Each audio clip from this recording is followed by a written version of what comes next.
The universe is whispering, in the silent hum beneath the noise of our daily lives.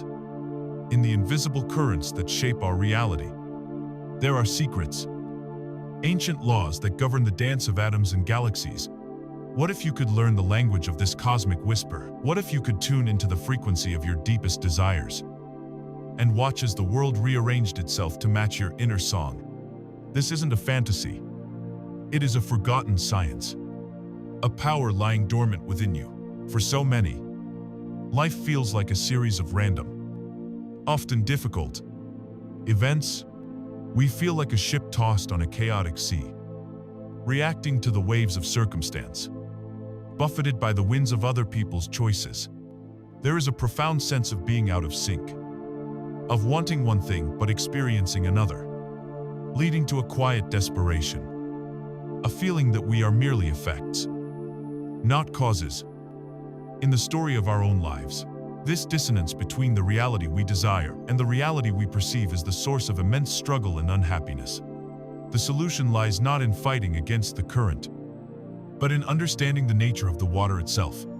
The key is a master principle, a law so fundamental that all other laws are built upon it.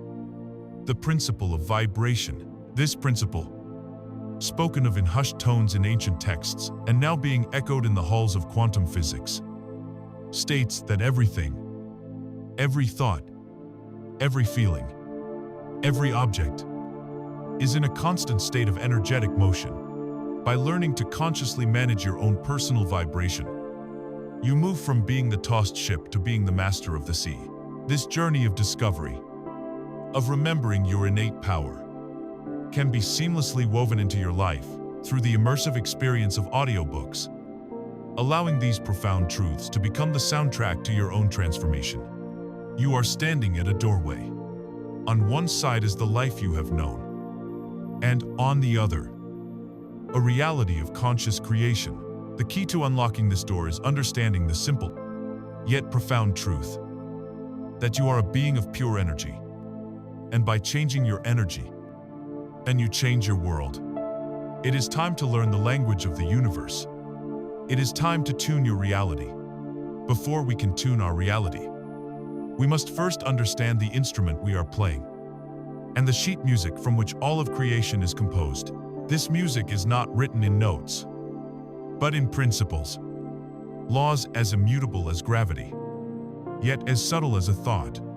Our journey into the heart of vibration begins not in a modern laboratory, but in the sands of time, with a name that echoes through the secret corridors of history: Hermes Trismegistus, the thrice great, the scribe of the gods.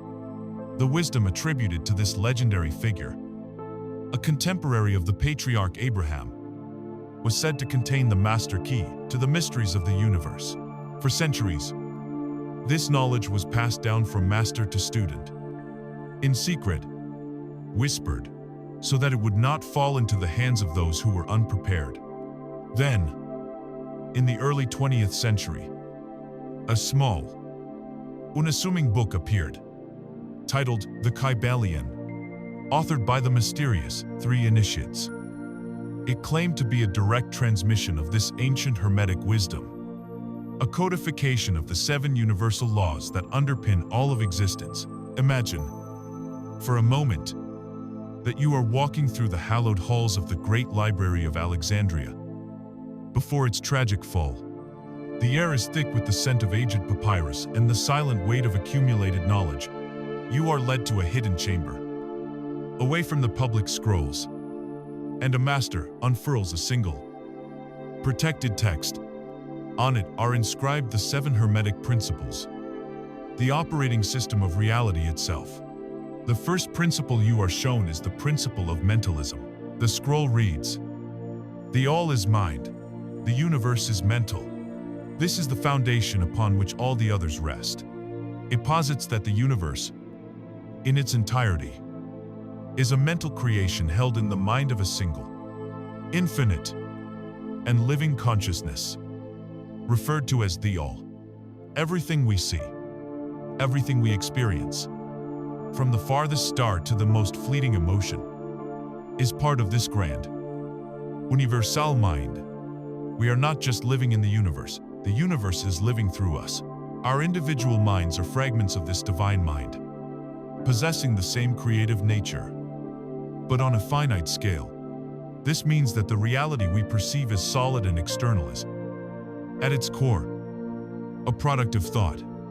It is a divine dream, and we are both characters in the dream and co-dreamers. Understanding this is the first step toward realizing that we can change our world by changing our thoughts. The second principle revealed on the scroll is the principle of correspondence. Its axiom is, as above, so below, as below, so above. This principle explains that there is always a harmony, an agreement, and a correspondence between the different planes of existence. The laws that govern the movement of galaxies are the same laws that govern the structure of an atom and the course of a human life. The macrocosm and the microcosm are reflections of one another. By understanding one, you can come to understand the other. This gives us an incredible tool. If we want to understand the mysteries of the cosmos, we can look within ourselves. If we want to understand the patterns playing out in our own lives, our health, our finances, our relationships, we can look to the patterns of nature and the universe. The outer world is a mirror of the inner world. Your reality is a reflection of your consciousness.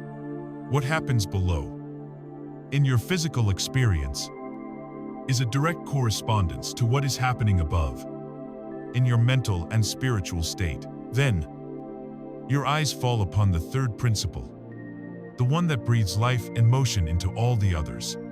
It is the principle of vibration. The scroll declares, nothing rests, everything moves, everything vibrates.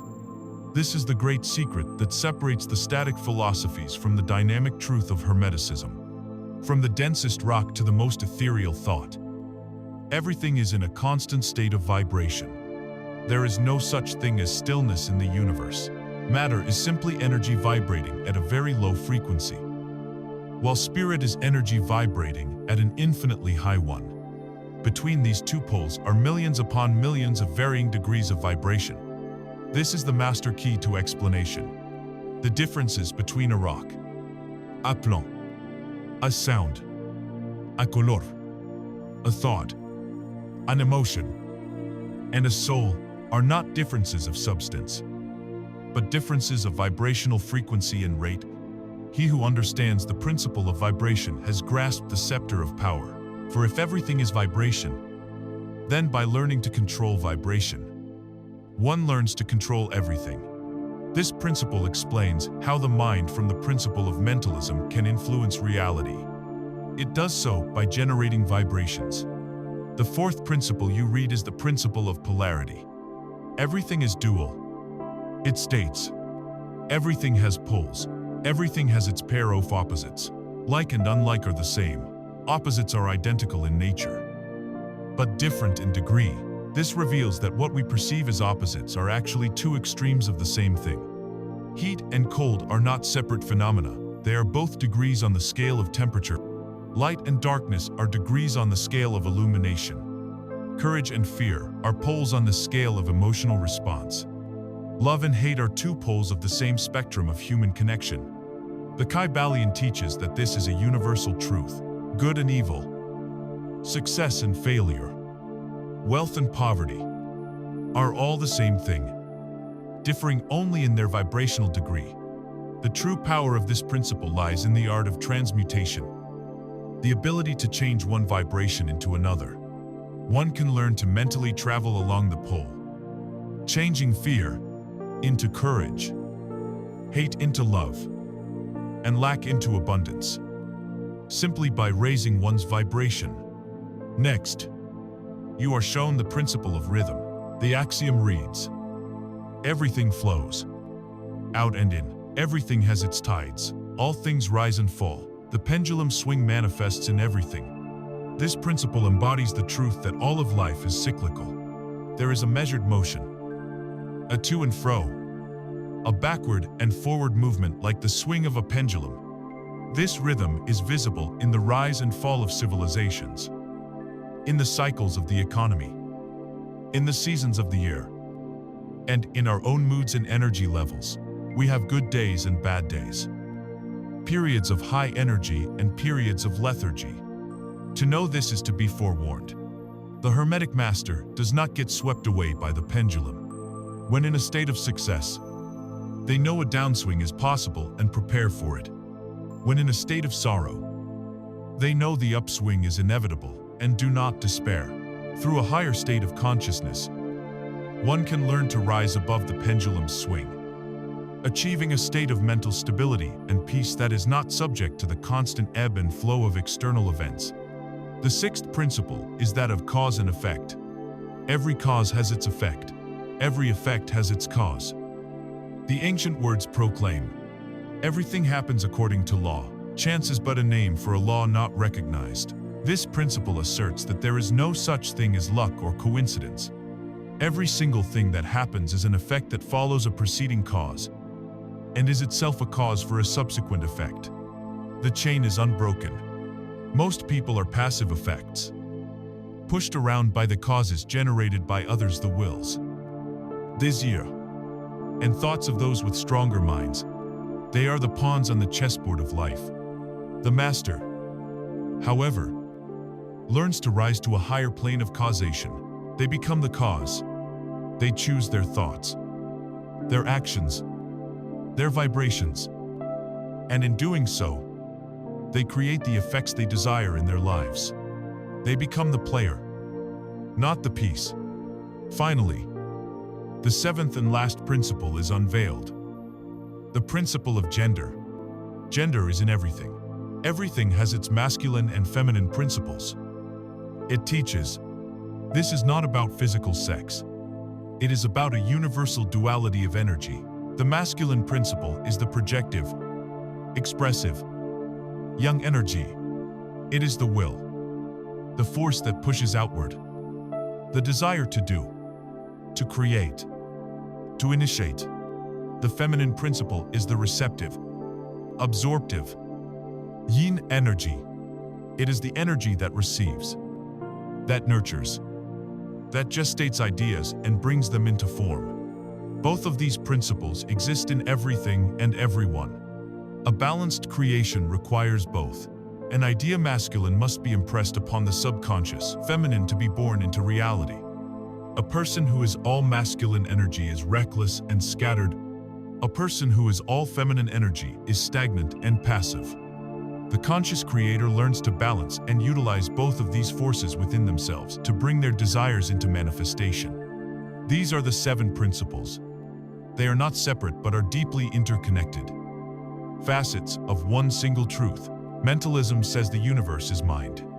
Correspondence says our mind is a reflection of the universal mind. But how does this connection work? Vibration. How do we move between polarities opposites? By changing our vibration. What creates the swing of rhythm? A tide of changing vibrations. What links cause and effect? The transmission of vibration.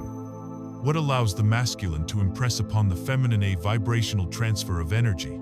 You see, the principle of vibration is the great dynamic engine that makes all the other principles operational. It is the bridge between the unseen and the seen. To understand it is to hold the key, not just to philosophy, but to a practical, repeatable science of reality creation. Having now laid this grand framework, we can see the path forward. We must now isolate this third principle, place it under a magnifying glass, and explore its every nuance. For within the simple statement, nothing rests, everything moves, everything vibrates, lies the power to change your world. The great axiom has been spoken. Nothing rests, everything moves, everything vibrates. We have received it as an ancient truth, a pillar of Hermetic wisdom. But to simply accept it is to remain on the shore of a vast ocean of potential. To truly harness its power, we must become explorers. We must decode its meaning, not just in a philosophical sense, but in a tangible, physical, and personal one.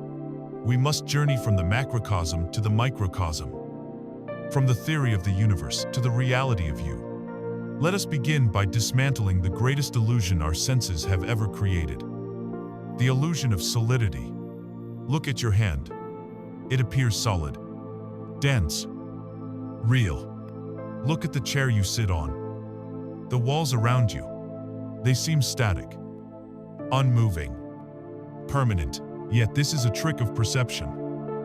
A story told to us by a nervous system designed to navigate a particular slice of reality.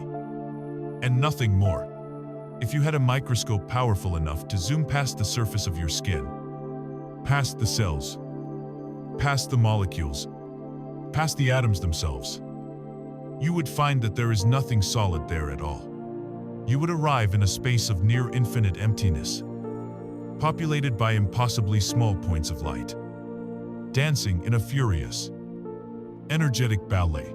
These are the subatomic particles, and physicists will tell you they are not so much things as they are probabilities, packets of energy, or vibratory events, at the very foundation of your being. You are not a solid object. You are a frequency. You are a song. The entire physical world is built on this principle. Matter is simply energy vibrating at a rate slow enough that our five senses can register it. Think of an electric fan. When it is still, you can clearly see the individual blades. You can count them. They are separate, distinct. But when you turn the fan on, and the blades begin to move faster and faster, they blur into a single, transparent disc. You can no longer see the individual blades. They are vibrating too quickly. Their motion creates the illusion of a solid object. The universe operates in exactly the same way. A rock is a collection of energies vibrating at a very low, very dense frequency. Water vibrates at a higher frequency, allowing it to flow and change shape. The air you breathe vibrates at a higher frequency still. All are made of the same essential stuff, the same universal energy, differing only in their rate of vibration. This understanding opens up a magnificent vision of the cosmos as a single, unified spectrum of vibration. At the very bottom of this spectrum, you have the dense frequencies of physical matter. As you move up the scale, you encounter the vibrations of sound. Each note in a symphony is a precise mathematical frequency. Move higher, and you enter the realm of light. Every color you perceive, from the deep red of a sunset to the intense violet of a flower, is simply the visible light spectrum vibrating at a different frequency. Above visible light, we have frequencies our senses cannot detect, but that our technology can, like radio waves, microwaves, and X-rays. But the spectrum does not end there.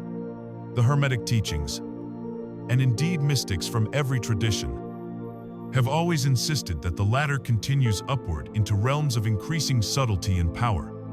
Above the known electromagnetic spectrum are the frequencies of thought, here still, the frequencies of emotion, and at the very pinnacle, at a rate of vibration so impossibly fast that it appears as absolute stillness, is the frequency of pure spirit, of the all itself. This is why it is said that spirit and matter are not different things, but simply opposite poles of the same continuum of vibration. It is all one grand, cosmic keyboard, and every form of existence is just a different key being played. For centuries, this was the domain of mystics and philosophers. But in the last century, something remarkable happened. Our own science began to catch up. The pioneers of quantum physics, peering into the heart of the atom, began to describe a reality that sounded strangely familiar to anyone versed in ancient wisdom. They discovered the observer effect, the now proven fact that subatomic particles behave differently when they are being watched. The very act of conscious observation, a function of our mind, directly influences the physical world. They proposed concepts like string theory, which suggests that at the most fundamental level, everything in the universe is not a particle, but a tiny, vibrating filament of energy, a string. And the way a string vibrates determines whether it appears to us as a photon, an electron, or a quark. In other words, the universe is a symphony of vibrating strings. The physicists gave it a new name. But it is the exact same principle the Hermetics taught thousands of years ago. Perhaps no single figure in the modern era embodied this bridge between science and mysticism more than the brilliant, enigmatic inventor, Nikola Tesla. Tesla was not just an engineer. He was a visionary who perceived the universe in its true energetic nature. He famously said, "If you want to find the secrets of the universe, I think in terms of energy, frequency, and vibration." This was not a casual remark for him. It was his entire operating philosophy. While other inventors were thinking in mechanical terms, Tesla was thinking in cosmic ones. He understood that frequency was everything. He knew that every object had its own unique resonant frequency. And if you could match that frequency, you could do incredible things. He demonstrated this with his earthquake machine, a small mechanical oscillator that, when tuned to the resonant frequency of a building, could threaten to shake it to its foundations. He dreamed of a world with free, limitless energy, not by burning fuel, a crude and primitive method, but by tapping into the natural vibrations of the Earth and the ionosphere. He envisioned a global system of wireless communication and power transmission, where information and energy could be broadcast through the air, just like radio waves. To Tesla, the universe was not a dead, empty void with clumps of matter in it. It was a living, interconnected field of energies, a symphony waiting for a conductor. He saw humanity's potential to become that conductor, to learn the notes, to harness the frequencies, and to create a world of unbelievable abundance and harmony.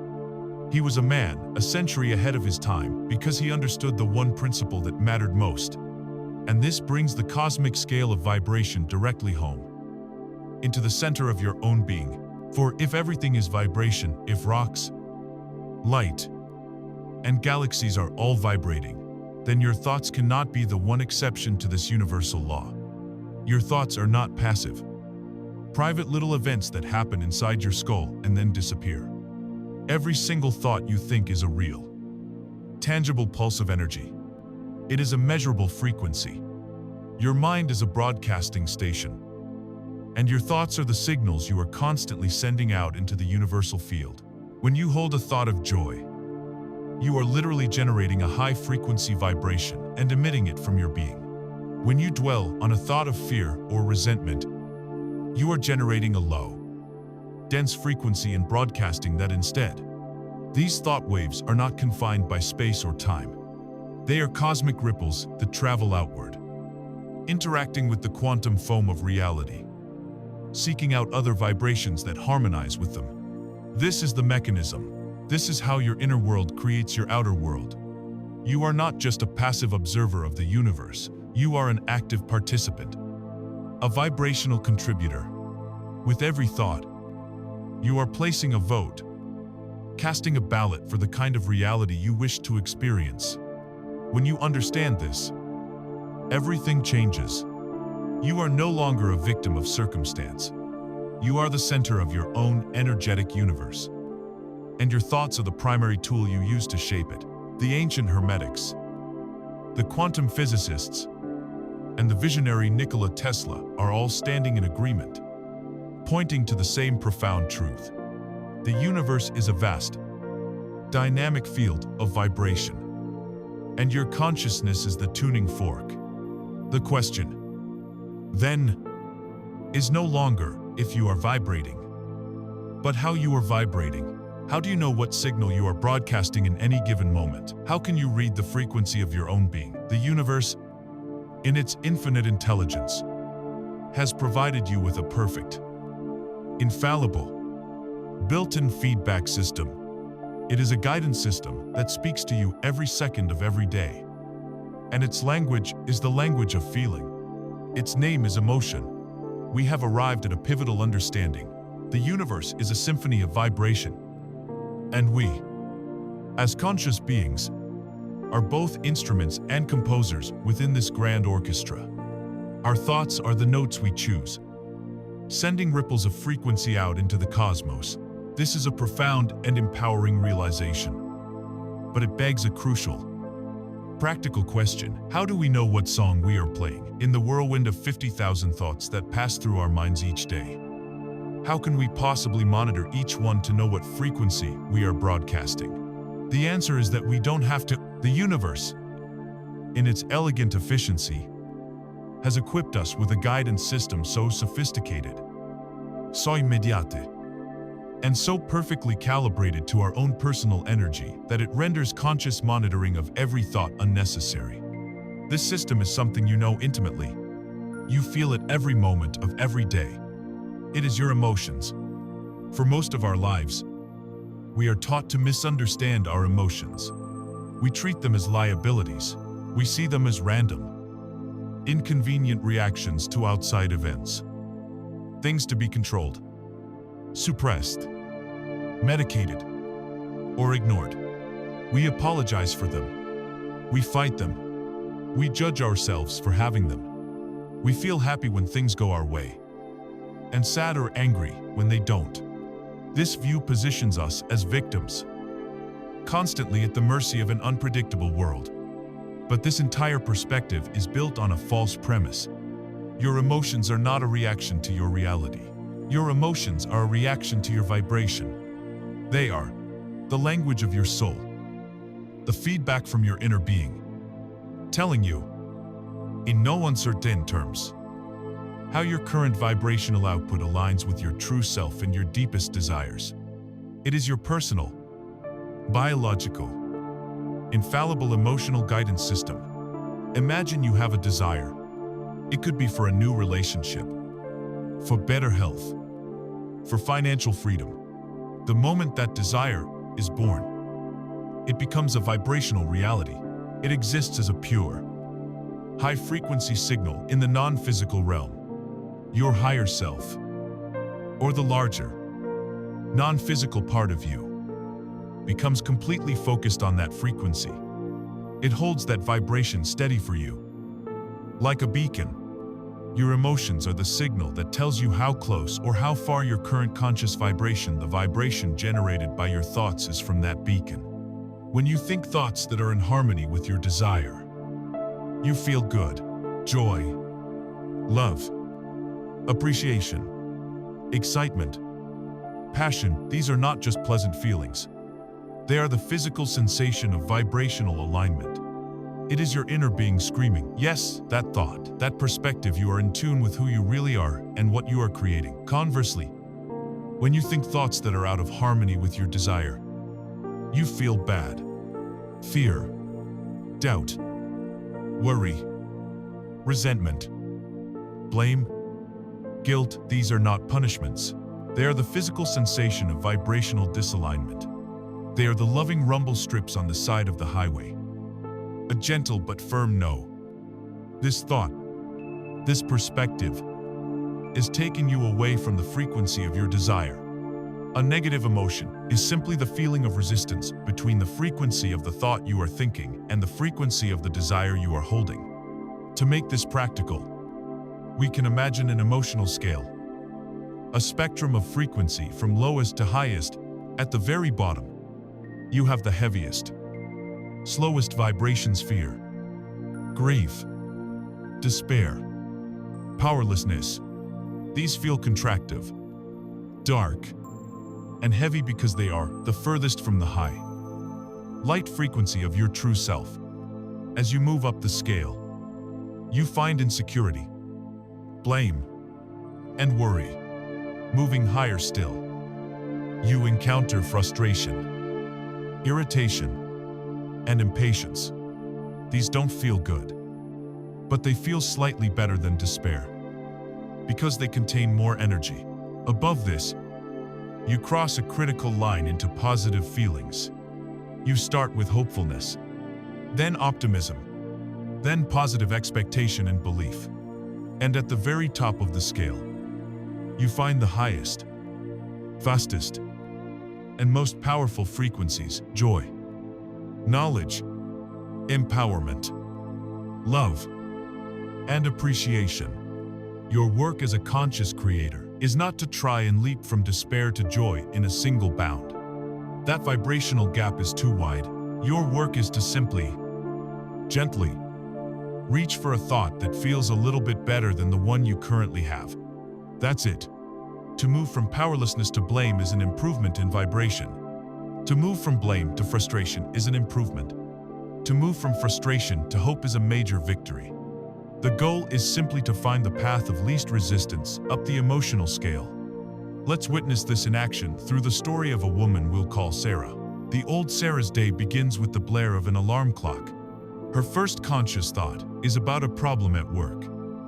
And a wave of anxiety, a low-frequency emotion washes over her. She gets out of bed feeling heavy. In the kitchen, she realizes she's out of her favorite coffee. Annoyance, a slightly higher but still negative frequency, joins the anxiety. She snaps at her kids. Guilt, another low vibration, is added to the mix. Driving to work, she gets stuck in a traffic jam and feels a surge of rage and powerlessness. Notice the downward spiral.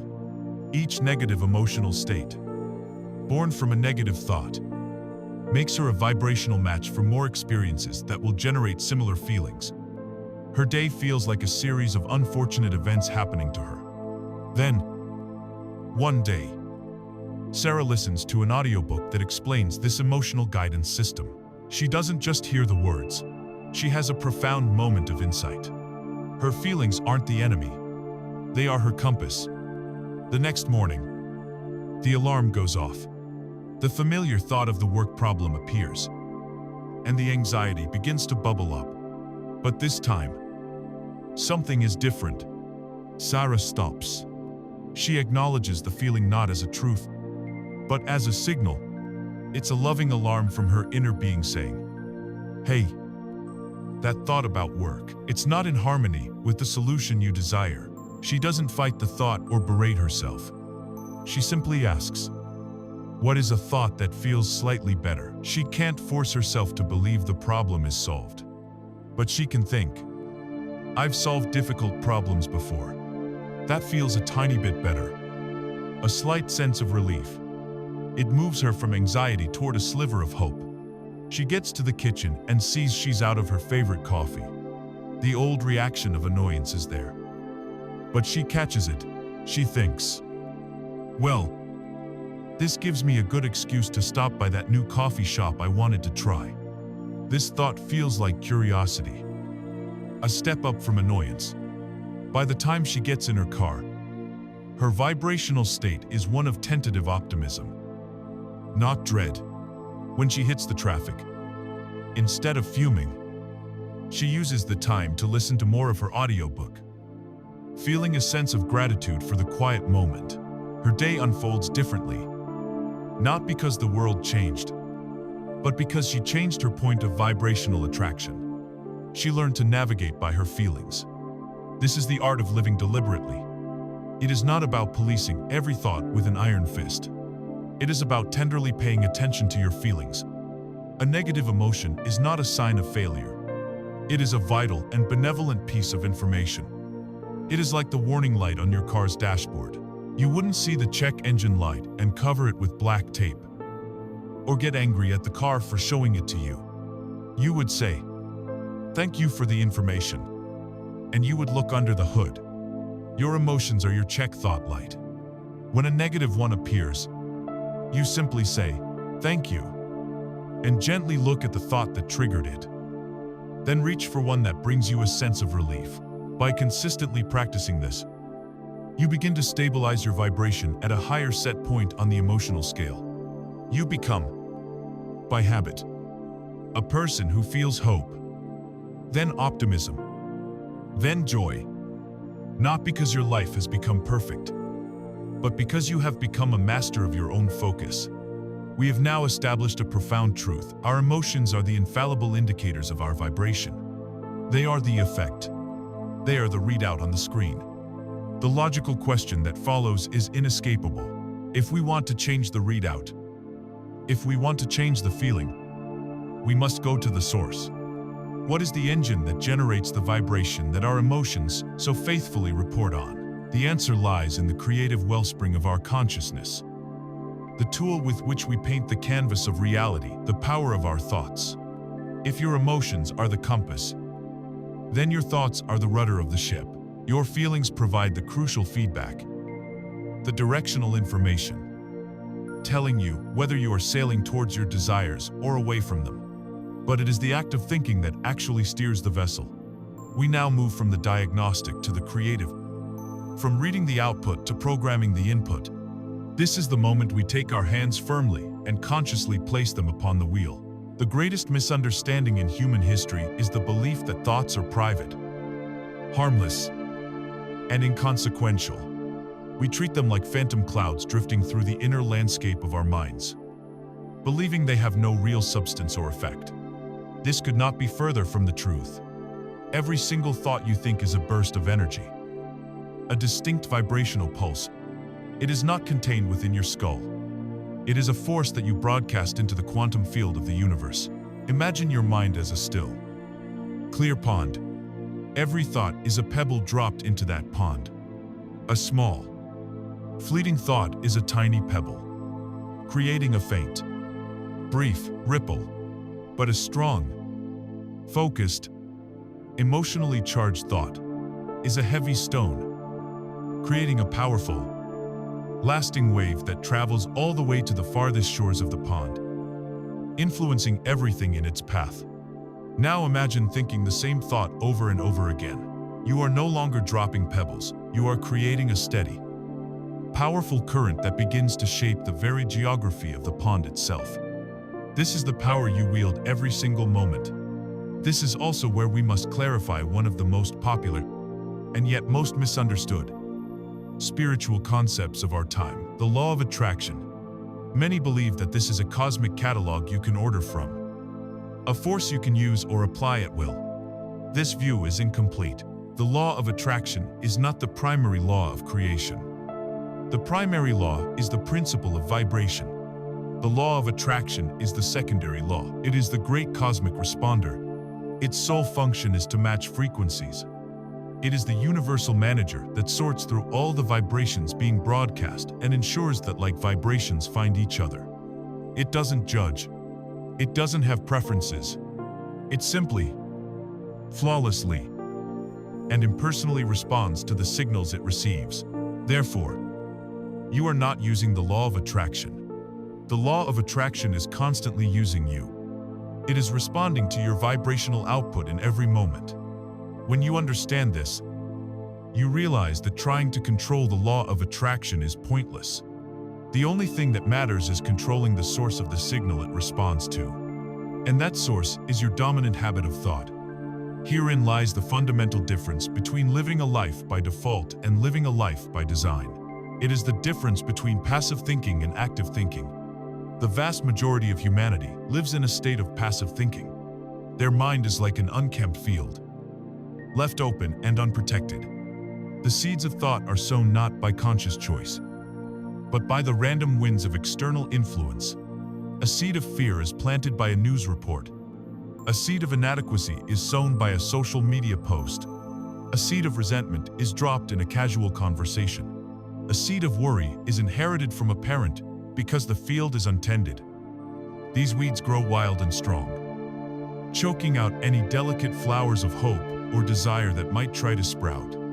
The person then looks at the chaotic, weed-infested garden of their life, their poor health, their difficult relationships, their financial struggles, and they believe they are a victim of bad luck or unfair circumstances. They blame the soil, the weather, the world, never realizing that the state of their garden is a perfect reflection of their own lack of mental cultivation. Then there is the path of the conscious creator, the path of active thinking. This person understands the most profound truth taught by the masters. They are the gardener of their own mind. They know that their inner world of thought is the causal realm, and their outer world of experience is the effect. They stand guard at the gate of their mind. They refuse to allow the stray seeds of fear and doubt from the outside world to take root. They consciously and deliberately choose the seeds they wish to plant. They choose to plant thoughts of success, of health, of love, of abundance, They don't just plant them once, they nurture them. They water these chosen thoughts daily with their focused attention. They give them the sunlight of their belief and positive emotion, and they are vigilant in their weeding.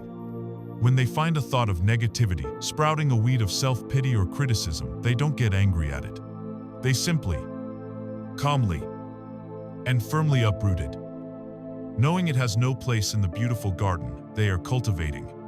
The great philosopher James Allen, in his timeless audiobook, As a Man Thinketh, described this perfectly.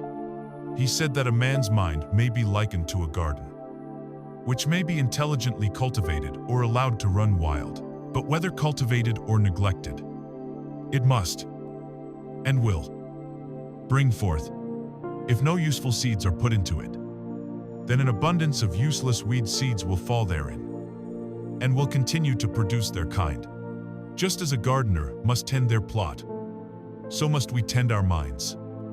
If we would keep out the weeds and grow the flowers and fruits of our desires, as we pursue this path of mental gardening, our lives begin to transform in the most miraculous ways. Our outer world reorganizes itself to match our cultivated inner world. Our life becomes orderly, beautiful, and fruitful because we have finally taken responsibility for the creative process. This process of cultivation leads to the establishment of what can be called a vibrational set point, or a home frequency. Your life is not the result of a single positive thought you had on Tuesday, nor is it ruined by a single negative thought you had on Friday. It is the result of your dominant mental habits, the thoughts you practice and return to most frequently. These habitual thoughts and beliefs create your energetic signature, your chronic vibration. The law of attraction is not responding to your fleeting wishes. It is responding to this deep, underlying set point. This is why a person who has worried about money for 40 years cannot simply affirm, "I am wealthy" for 5 minutes and expect a windfall. Their vibrational set point of lack is so deeply grooved, so practiced, that it overpowers the new, unpracticed thought. Their work is not to seek a magic bullet, but to engage in the consistent, daily practice of choosing thoughts that feel like relief, then hope, then abundance, until they have literally carved a new neural pathway in their brain and established a newer, higher vibrational set point. It is through this patient, deliberate cultivation that true change occurs. This understanding hands you the ultimate key to freedom and empowerment. You are not waiting for the world to give you permission to feel good. You are not hoping for circumstances to change so you can finally be happy. You are the source. You are the power. The creative force of the universe is not outside of you, it is flowing through you, guided by the lens of your own mind. You can decide, right now, to stop being an unmanaged field and start being a master gardener. You can decide to change your thoughts. And in doing so, you will inevitably change your life. We now understand the what and the why. We know that thought is the creative tool because it generates the foundational vibration. The next logical step is to learn how.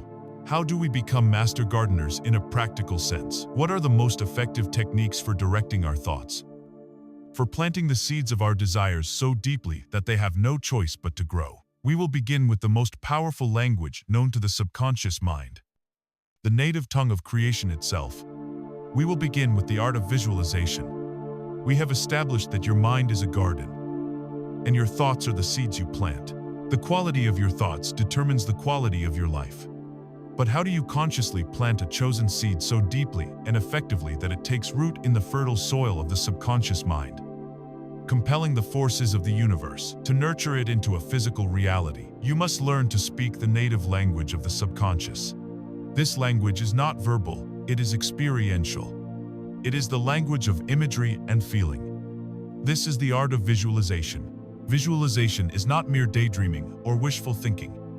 It is a focused, deliberate, and disciplined act of creation.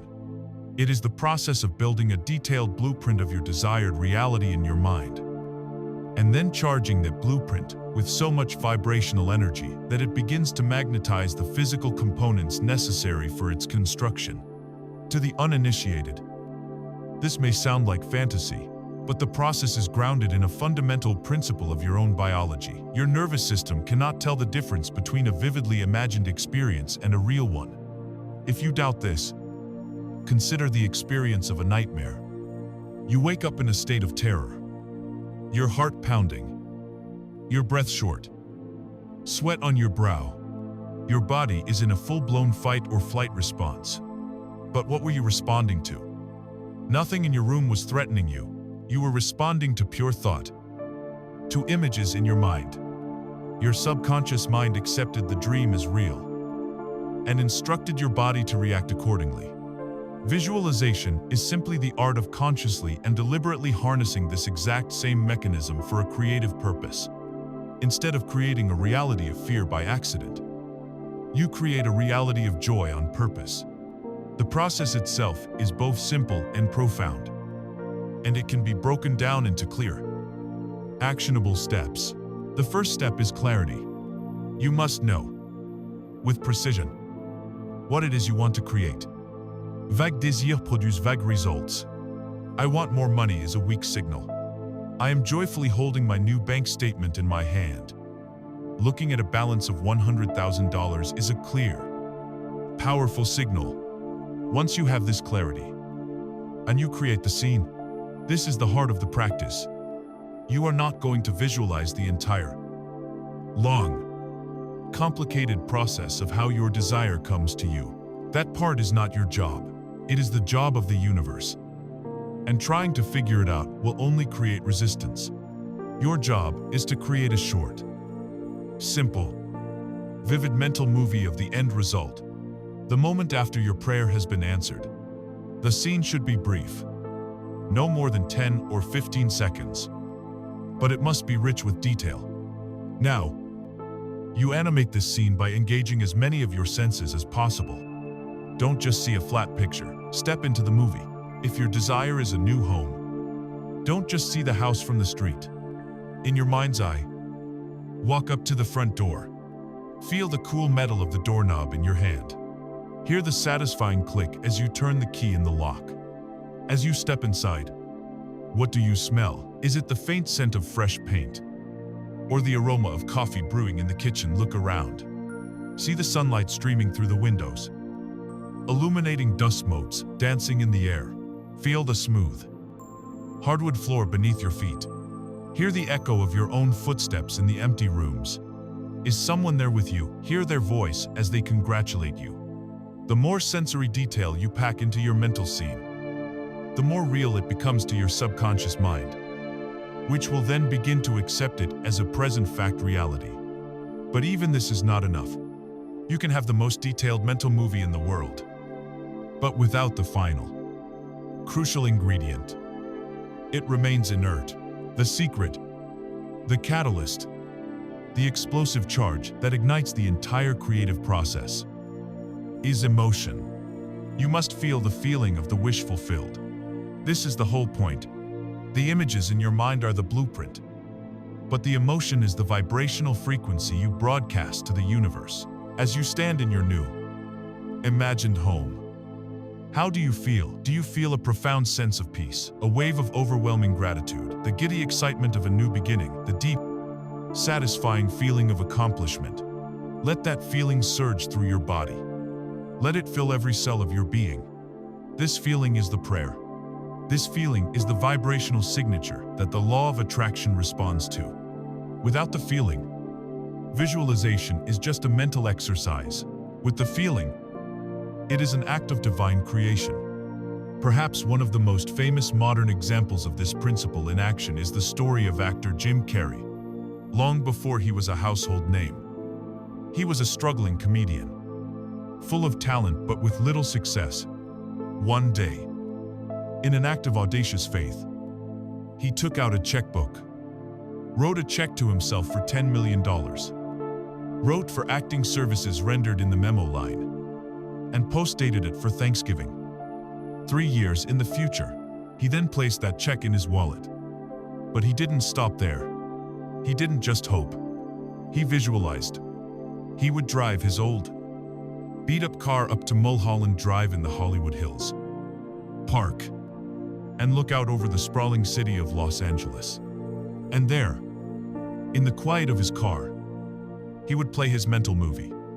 He wouldn't visualize the struggle, the auditions, the rejection. He visualized the end result. He felt the feeling of being a successful, respected, in-demand actor. He imagined directors he admired wanting to work with him. He felt the thrill of having his phone ring with offers he generated within his own body, the emotional frequency of the reality he desired. He practiced the feeling of success so consistently that it became his dominant vibration. And just before Thanksgiving in 1995, he learned he would be paid $10 million for his role in the movie Dumb and Dumber. He had become a vibrational match to the check in his wallet. This story teaches us a vital lesson about the practice. It should be consistent, but it need not be intense. A calm, joyful, 5-minute session every day before you go to sleep, or just after you wake up, is far more powerful than a strained, hour-long struggle once a week. The goal is to make this positive, creative state a familiar, habitual part of your life. It should feel good. If you find yourself straining, worrying if you're doing it right, or feeling the lack of your desire even more strongly, then stop. The point is to feel the relief and joy of having it now. It is a delicious escape into your inevitable future. A joyous act of remembering what is on its way. The power of visualization lies in its ability to create a clear, detailed, energetic blueprint. You are aligning your mind and body with your desired reality. You are impressing a new truth upon the subconscious.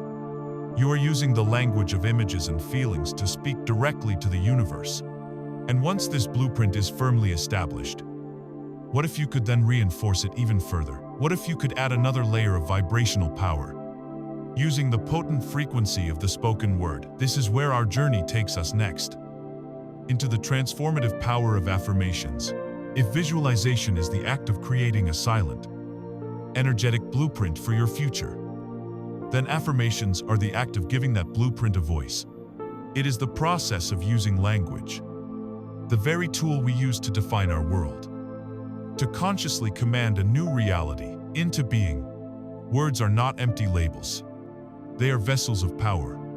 Every word you speak, and more importantly, every word you think, is a concentrated packet of vibration.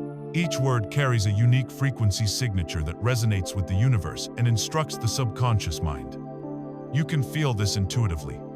Say the word love and feel the expansive, high-frequency energy it carries. Now, say the word fear and feel the contractive, low-frequency energy associated with it.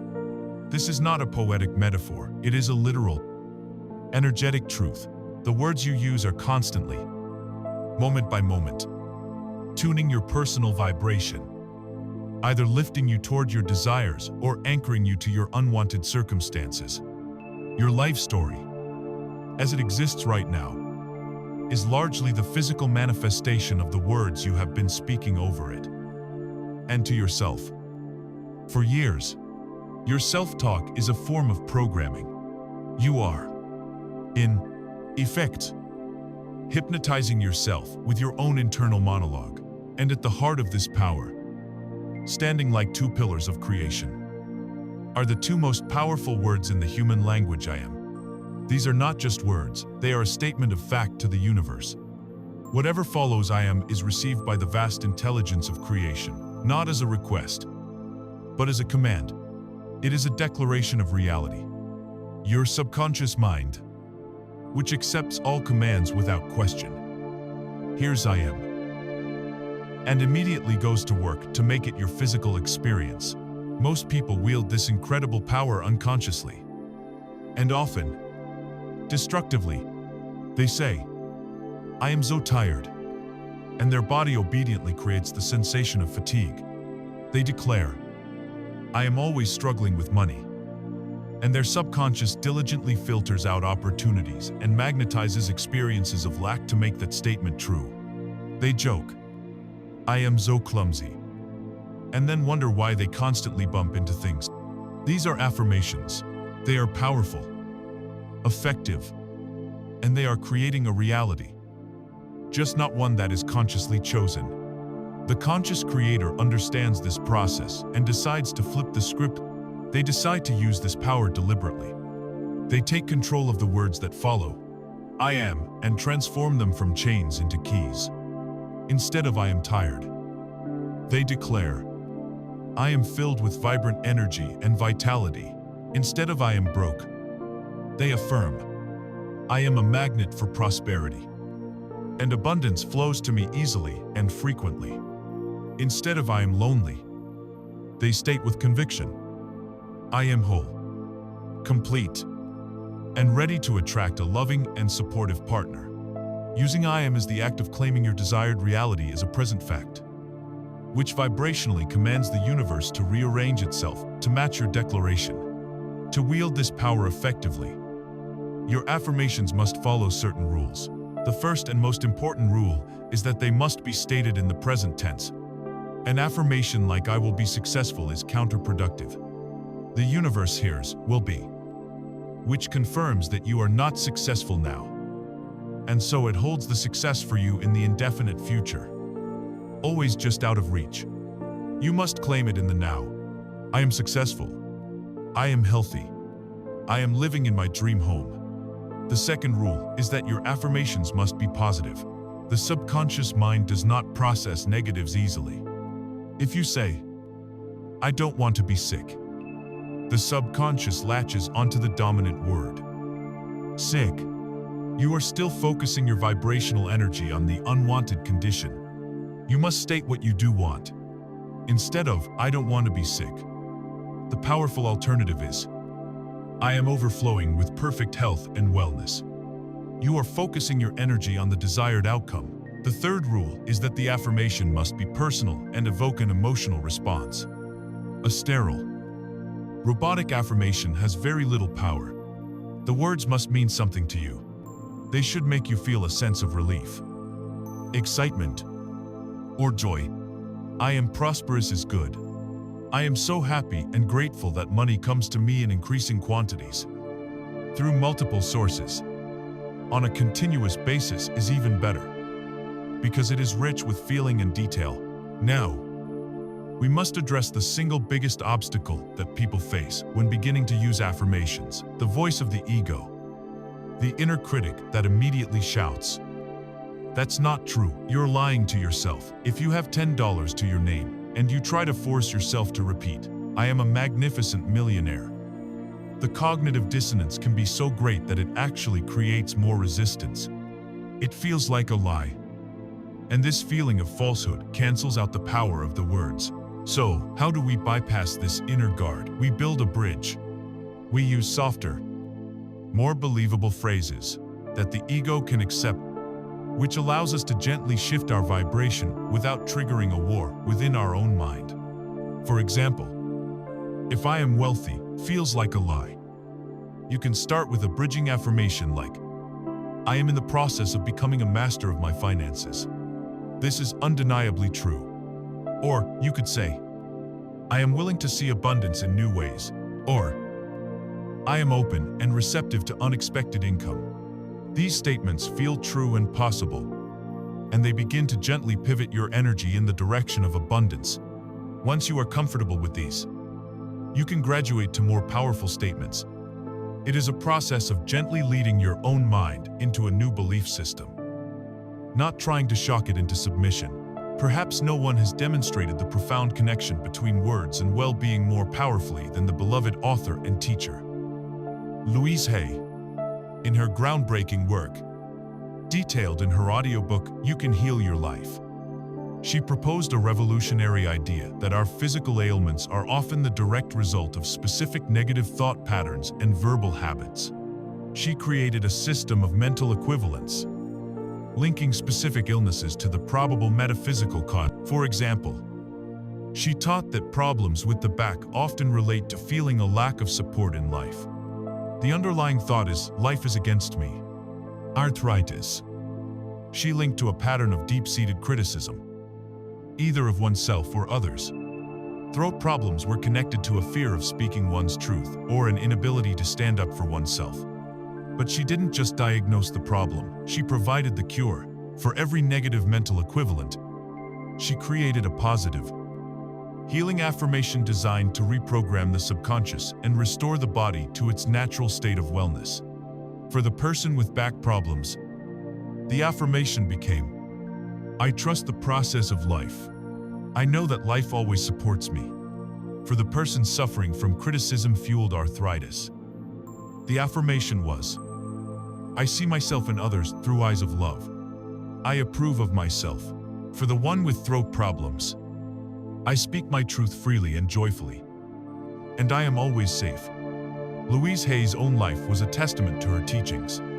She used these very principles to heal herself from cancer, and she went on to teach millions how to use the power of their words to literally talk themselves back to health.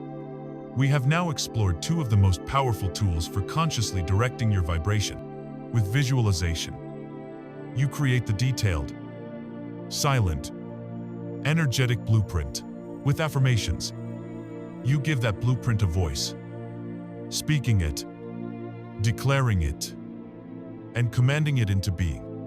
You are aligning your inner vision and your inner and outer voice with the reality you choose to create. You are programming your mind. But you are not a disembodied mind. You experience this life through a physical vehicle, a biological instrument that is itself a field of energy and vibration. It is now time to turn our attention to this instrument. How does the food you eat, the way you breathe, and the way you hold your body contribute to the vibrational song you are playing? We must now learn to tune the instrument itself. We must explore the body as a vibrational being. We have journeyed deep into the inner world, exploring the mind as a garden to be cultivated with thoughts, and language as a force to command our reality. We have focused on the immense power of our non-physical tools, visualization and affirmation. But to believe that the work of creation ends, there is to ignore the magnificent instrument through which we experience this life. It is to compose a beautiful symphony, write the most moving lyrics, and then attempt to play it on an out of tune, neglected guitar.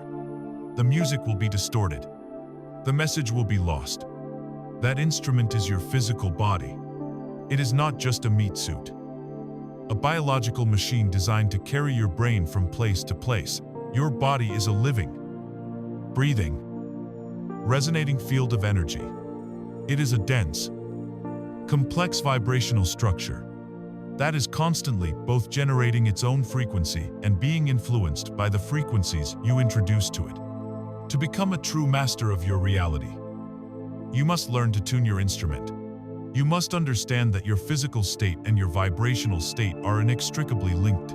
Let us begin with the most fundamental way we interact with the physical world, the fuel we consume.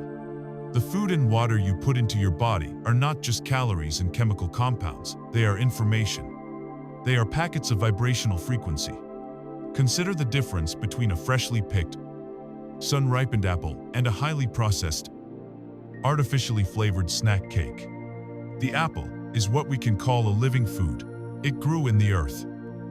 It absorbed pure sunlight. It was nourished by rainwater. It is filled with life force energy, or what ancient traditions call prana. Its vibration is high, light, and coherent. When you eat it, you are introducing that life force, that high-frequency information, into your own cellular structure. Now consider the snack cake. Created in a factory with refined sugars, chemical preservatives, and artificial colors, it has little to no life force energy.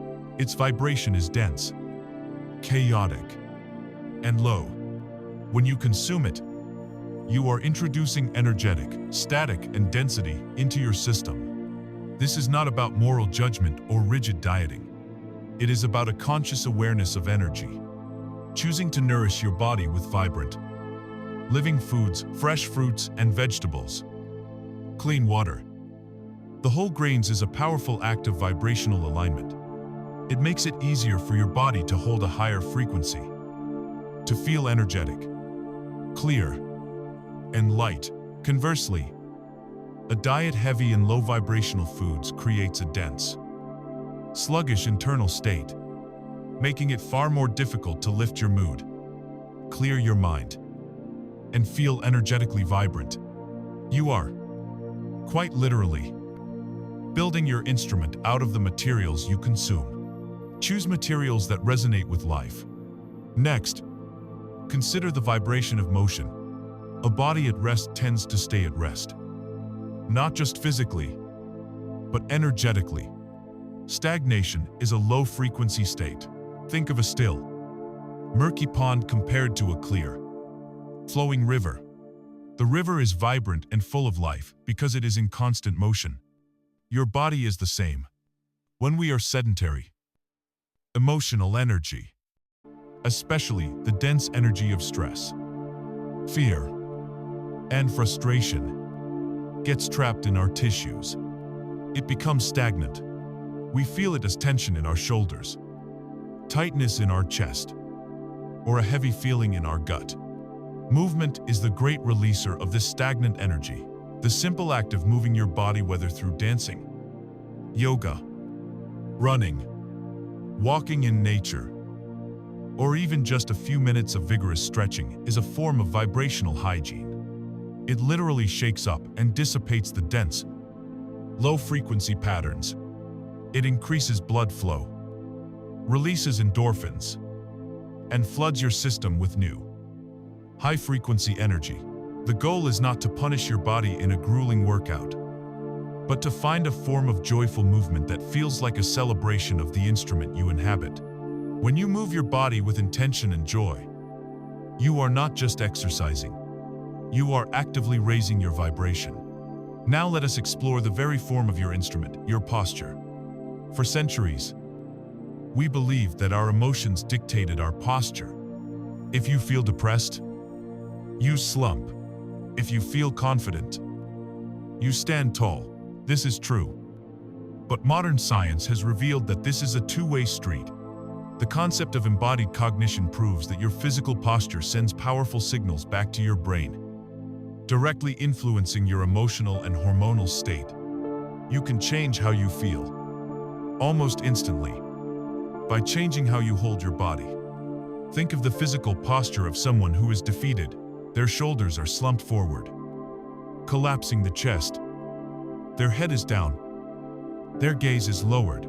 This posture restricts breathing and sends a signal of powerlessness to the brain, which then generates the corresponding low-frequency emotions of sadness and despair.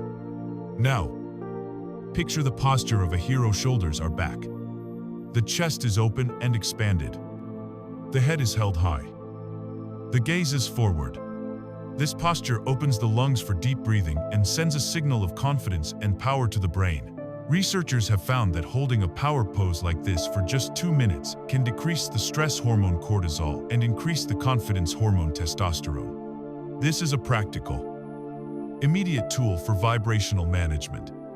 If you are feeling low, stand up, pull your shoulders back, open your chest, and hold your head high. You are physically commanding your instrument to play a different, more powerful note. Finally, we arrive at the most immediate and powerful tool for tuning your instrument, your breath. The breath is the bridge between the conscious and the subconscious, the physical and the non-physical. It is the one autonomic function that you can easily take conscious control of. In yogic traditions, the breath is synonymous with life force itself, prana. How you breathe directly dictates your physiological and vibrational state. When you are stressed or afraid, your breathing becomes shallow, rapid, and erratic.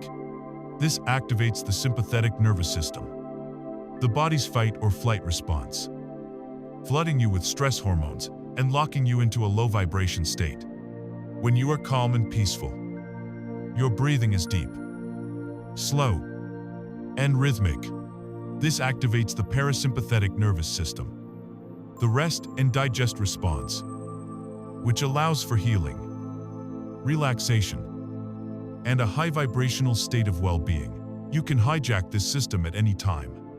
If you are feeling anxious, you can consciously choose to slow down your breathing, A simple technique like box breathing, inhaling slowly for a count of 4, holding for 4, exhaling for 4, and holding for 4 can, in less than a minute, shift you out of a state of stress and into a state of calm. By consciously controlling your breath, you are taking direct control of your nervous system and instantly altering your vibrational frequency. So we see the body not as a separate entity, but as an integral part of our creative mechanism. Let us return to our analogy. The high vibrational food you eat is like building your guitar from the finest, most resonant wood. The joyful movement you engage in is like keeping the instrument clean and polished, allowing its natural beauty to shine. Your posture is the way you hold the instrument. Holding it correctly allows the sound to project with power and clarity, and your breath is the very air that flows through the instrument, the life force that turns silence into music. You can have the most beautiful thoughts and the most inspiring words, but if the instrument itself is compromised, the music of your life will be muted. By consciously tending to your body, you are creating a finely tuned, resonant vessel that can beautifully and powerfully broadcast the high-frequency song of your soul into the world. We have now tuned our entire inner world, our mind, our words, and our physical body. But this finely tuned instrument does not exist in a soundproof chamber. It is constantly playing in an orchestra, interacting with every other instrument around it. It is now time to look outside of ourselves and examine the profound vibrational impact of our external world. We have meticulously tuned our inner world. We have learned to cultivate the garden of our mind, to command reality with our words, and to care for our physical body as the sacred instrument it is. We have, in essence, become a finely tuned musician, capable of playing the most beautiful music.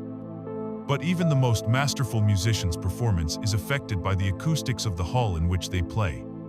A concert hall with pristine acoustics will amplify and enrich the music, allowing it to soar. A hall with poor acoustics will distort and diminish the sound, no matter how skillfully it is played.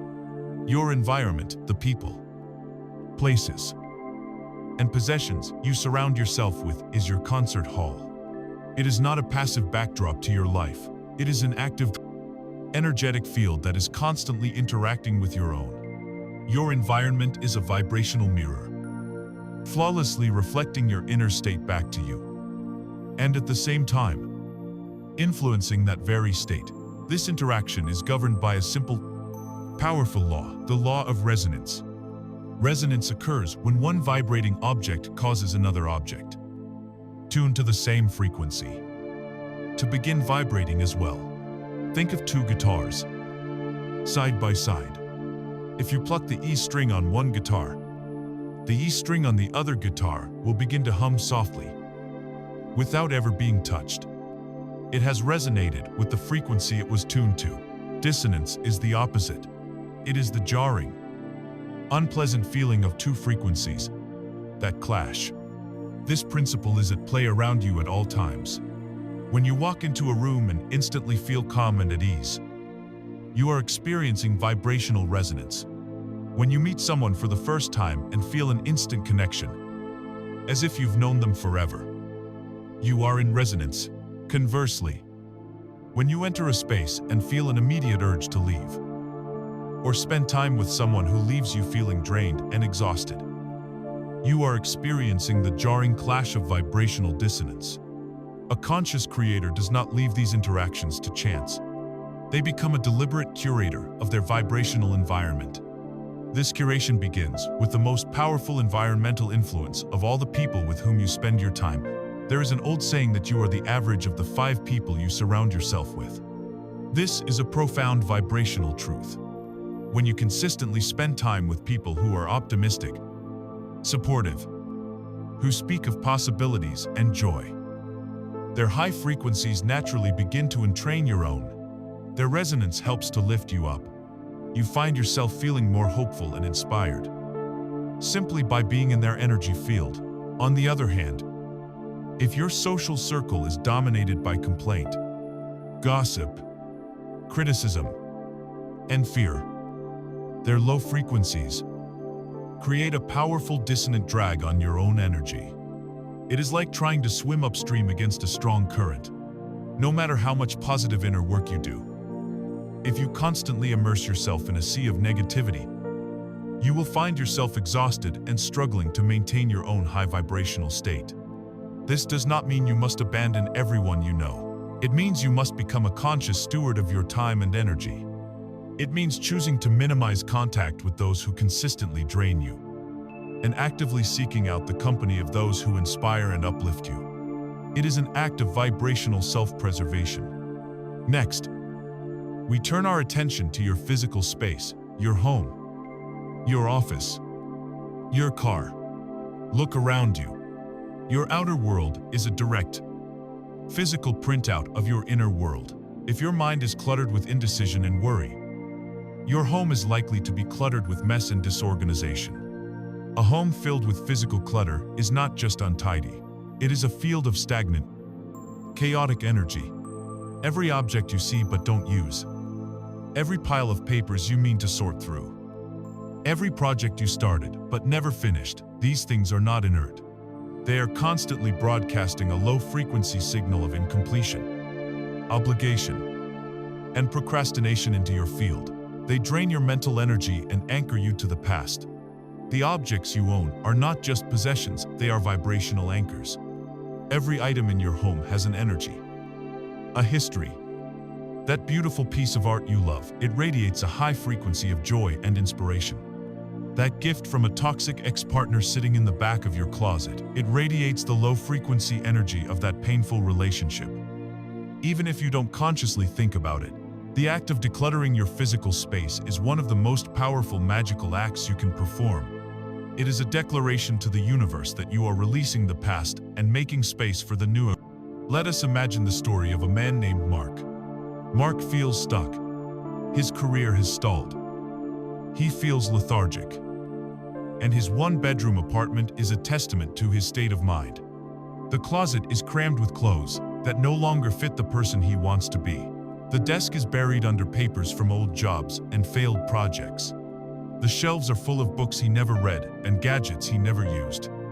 His outer world perfectly mirrors his inner world, full of stagnant energy and past disappointments. One weekend, inspired by the simple philosophy of only keeping things that spark joy, he decides to make a change. He begins with his clothes. He picks up each item and asks not, "Will I wear this again, but does this bring me joy?" He bags up 2/3 of his wardrobe, thanking each item for its service and letting it go. The physical act of release is surprisingly emotional. It feels like he is shedding an old skin. He moves to his desk, shredding old papers, recycling old manuals.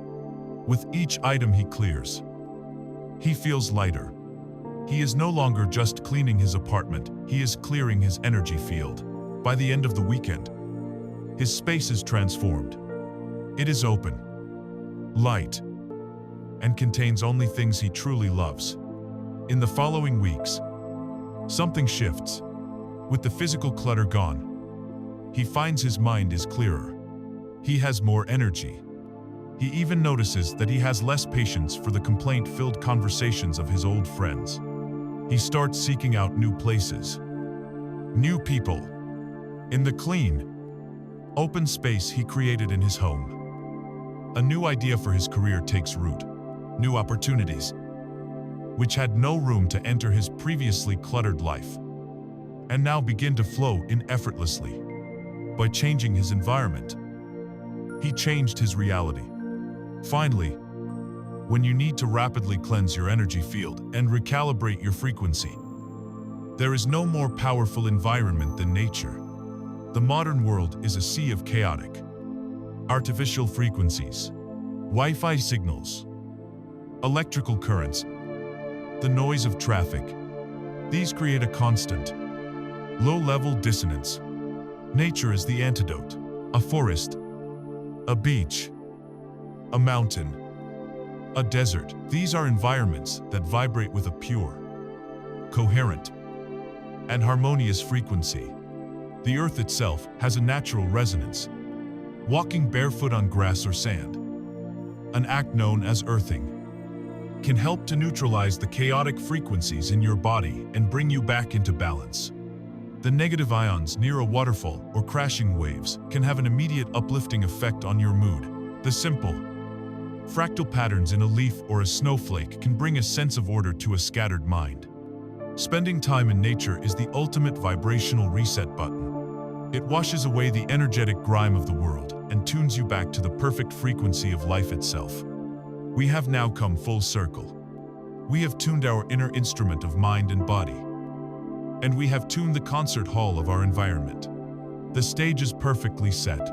We have created a clear, resonant space, both internally and externally. For magic to happen, we are ready to play our masterpiece.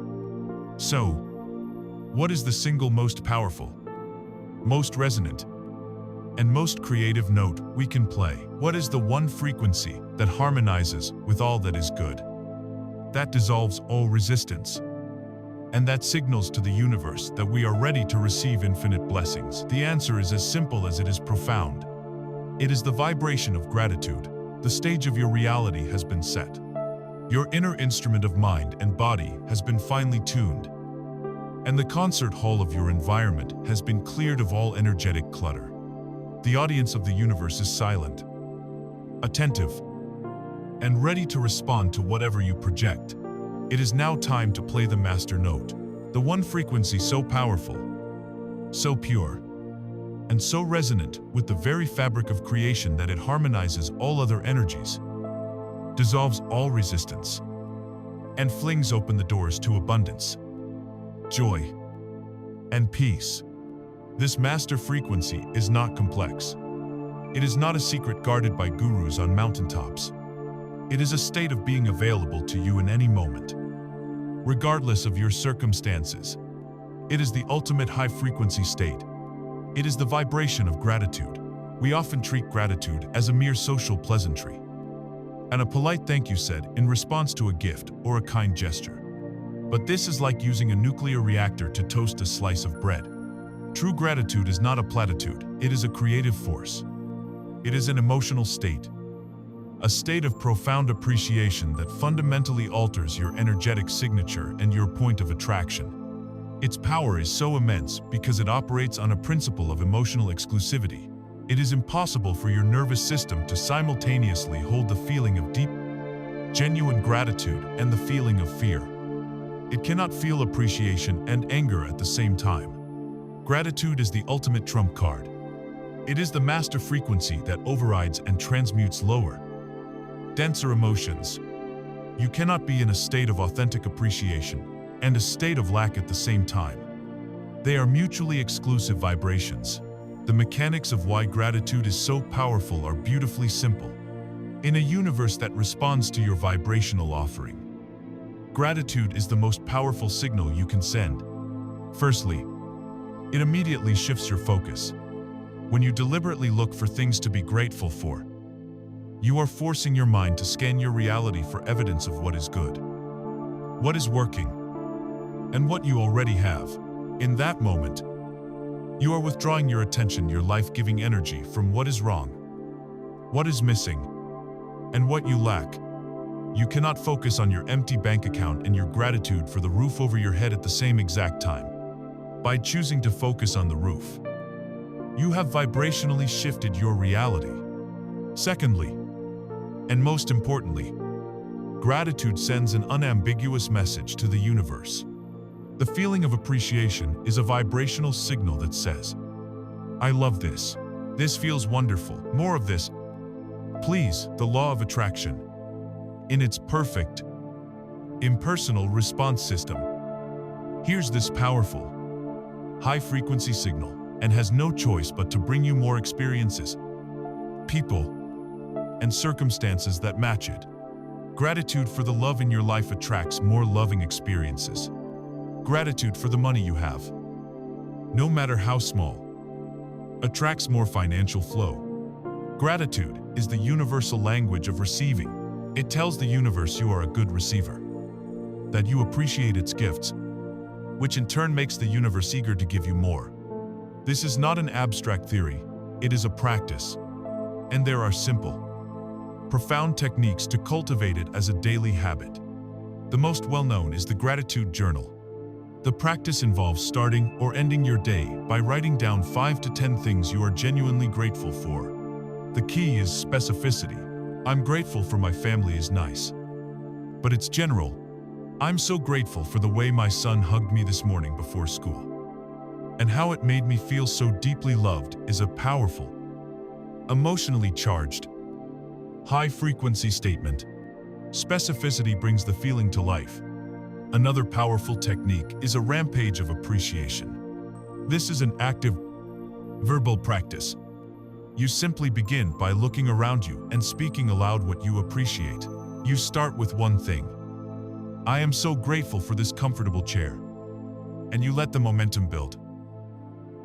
And I love this warm cup of coffee. And the taste of it. And I appreciate the silence of this early morning. The chance to just sit here and breathe. And I am so grateful for the sunlight coming through the window. And for the promise of a new day. You just keep flowing. From one thing to the next. Without stopping to think too much. Within a minute or two, you will find your emotional state has been dramatically elevated. You have intentionally flooded your being with the high-frequency state of appreciation. The transformative power of these practices is beautifully illustrated in the work of Rhonda Byrne's book and audiobook, The Magic. The premise is a 28-day journey of systematically applying gratitude to every area of your life. Let's imagine a character, Clara, who decides to undertake this journey. Before she begins, her life is one of quiet struggle. She worries about bills, feels unappreciated at work, and feels a general sense of disenchantment. On day 1, she begins the practice of writing down 10 blessings each morning, going back over the list, and for each one, saying the words thank you, thank you, thank you, and feeling the gratitude as deeply as she can.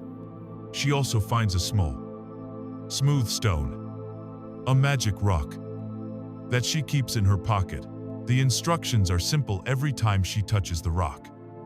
She is to think of one thing she is grateful for in that moment. Throughout her day, her hand brushes against the rock. The first time, she thinks, I'm grateful for my health. The next time, I'm grateful for the colleague who helped me with that report. The rock becomes her constant anchor, pulling her back from her habitual thoughts of worry into the present moment of appreciation. When her monthly bills arrive, instead of feeling the usual dread, she performs another practice. For each bill, before she pays it, she takes a moment to be grateful for the service. It represents gratitude for the electricity that powers her home, the clean water that comes from her tap. She writes, thank you, paid on each one, transforming an act of lack into an act of gratitude for abundance. Slowly, at first, and then with increasing speed, Clara's world begins to change. She receives an unexpected tax refund. A difficult project at work suddenly resolves itself with ease. A strained family relationship begins to heal. She finds herself feeling lighter, happier, and more optimistic than she has in years. Her reality has transformed, not through struggle or force, but because she fundamentally retuned her entire being to the master frequency of gratitude. This leads us to the most advanced and potent form of this practice, gratitude for that which has not yet manifested. To be grateful for the good you already have is powerful. To be grateful for the good you desire, as if you have already received it, is the ultimate act of creation. It is the highest expression of faith when you can say, thank you, universe, for the perfect partner who fills my life with so much joy. Before that person has appeared, you have collapsed the vibrational distance between you and your desire to zero. You are telling the universe that you trust its delivery so completely. You are already celebrating the arrival. This feeling of preemptive gratitude is a signal of such clarity and power that the universe must conspire to bring its physical equivalent into your experience. It is the final click of the cosmic lock. The moment when your inner reality and outer reality become one. Gratitude, then, is our master key. It is the frequency that aligns us with the source of all good. That makes us a magnet for miracles. And that fills our lives with joy. It places us in a beautiful, harmonious, high vibrational state. But we live in a world of duality. Life is a rhythm of ups and downs, of successes and challenges. How do we maintain this state of gratitude when things appear to be going wrong? How can we feel appreciation when we are faced with what seems to be the exact opposite of our desires of financial loss, a health scare, a painful breakup? To navigate these moments without losing our vibrational footing, we must look deeper into the nature of reality itself. We must understand the great illusion of opposites. We must explore the Hermetic principle of polarity. We have arrived at the pinnacle of high-frequency living. The state of gratitude, the master key that aligns us with the flow of all universal good. It is a beautiful and powerful state to inhabit. But we are not living in a static heaven. We are living in a dynamic, dualistic world. And inevitably, the storm clouds will gather. A challenge will arise. A plan will fail. A fear will surface. In these moments, the frequency of gratitude can feel a million miles away. The human mind, by its nature, gets caught in the powerful illusion of opposites. We see success and failure, health and sickness, joy and sorrow as separate, warring forces. When we are experiencing the negative, it feels all-consuming, as if the positive has vanished from the universe. How, then, do we bridge this gap? How do we find our way back to the light when we are surrounded by darkness? The answer lies in understanding the darkness itself, not as an enemy, but as the other end of a stick. To do this, we must unlock one of the most profound and liberating of the 7 Hermetic principles, the principle of polarity. The Kybalion states it plainly. Everything is dual, everything has poles, everything has its pair of opposites. Like and unlike are the same. Opposites are identical in nature, but different in degree. Extremes meet. This is not a poetic riddle. It is a precise description of the structure of reality. It tells us that the things we perceive as irreconcilable opposites are, in fact, two sides of the very same coin. The most tangible example is a thermometer. A thermometer does not measure two different things called hot and cold. It measures only one thing, temperature. Hot and cold are simply terms we use to describe different degrees of that single measurement. They are identical in their nature. They are both temperature, but different in their degree. Where does hot stop and cold begin? The line is entirely arbitrary. The same is true for all opposites. Light and darkness are not two separate forces. They are two poles on a single spectrum of illumination. East and west are two directions on a single, continuous circle. Noise and silence are degrees of sound. Large and small are degrees of size. This principle holds true not just for the physical world, but for the mental and emotional realms as well. Consider the spectrum of emotion. We think of love and hate as mortal enemies. The principle of polarity reveals they are the same thing, two poles on the spectrum of relationship or feeling. Both are states of intense emotional connection and focus, differing only in their vibration. This is why the line between them is so thin. Why love can so easily turn to hate. And why, in rare cases, hate can be transmuted into love. More practically, consider fear and courage. We see a coward and a hero as two different kinds of people, but fear and courage are simply two poles on the single scale of response to challenge. No hero is devoid of fear.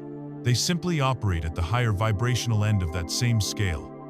They have learned to transmute the energy of fear into the energy of courage. This is the great secret that polarity unlocks. If two opposites are just different degrees of the same thing, then it must be possible to travel along the scale. This alchemical practice is what the Hermetic texts call mental transmutation. It is the art of changing your own mental states, and therefore your reality, by consciously sliding up the pole from the negative to the positive. You do not destroy the negative. you transmute its energy. Here is how this profound art is practiced. It is not an act of denial. If you are feeling fear, the first step is not to pretend you are fearless. That is self-deception, and it creates resistance. The first step is to acknowledge exactly where you are on the pole. I am feeling fear. But then, instead of remaining there, you consciously decide to climb. You refuse to give the negative pole your undivided attention. You shift your focus. You change your physiology. And you alter your thoughts. You ask yourself, what is a thought that feels slightly more courageous than this? You straighten your posture, taking a power pose as we discussed, which sends a signal of courage to your brain. You take a deep, slow breath. You have begun to change your vibration. You have taken your first step up the pole. This applies to every aspect of life. The most destructive pole we get stuck on is that of failure. When we experience a setback, we label it a failure, and we feel as if it is the absolute opposite of success. Polarity teaches us there is no such thing as failure. There are only degrees of success. A perceived failure is simply a result on the low end of the success spectrum. It is not an endpoint, it is a data point. It is valuable information, telling you what isn't working, so you can adjust your approach. Every negative situation, by its very existence, proves the existence of its positive opposite and contains within it the very seed of that positive outcome. You cannot have a shadow without a light source. You cannot have a problem without a solution existing on the opposite pole. The challenge itself is a signpost, pointing you directly toward the growth and the victory that lie on the other side. Let us imagine the story of Amelia, a passionate entrepreneur. She has spent 5 years of her life building a boutique marketing agency. It is her identity, but due to a sudden shift in the market, she loses her 2 biggest clients in the same month, and her business becomes insolvent. She is forced to close it down. Left with debt and a crushing sense of shame, she is at the absolute pole of failure. She weeps. She rages. She despairs. Then, in her darkest moment, she encounters this very principle. A thought sparks. What if this isn't the opposite of success? What if this is just a very, very low degree of it? The thought is so strange, it cuts through her grief. She decides to try an experiment in mental transmutation. She acknowledges the pain. Then she asks, okay, I'm at the failure pole of the success spectrum. How do I climb? Her first question is, what did I learn from this?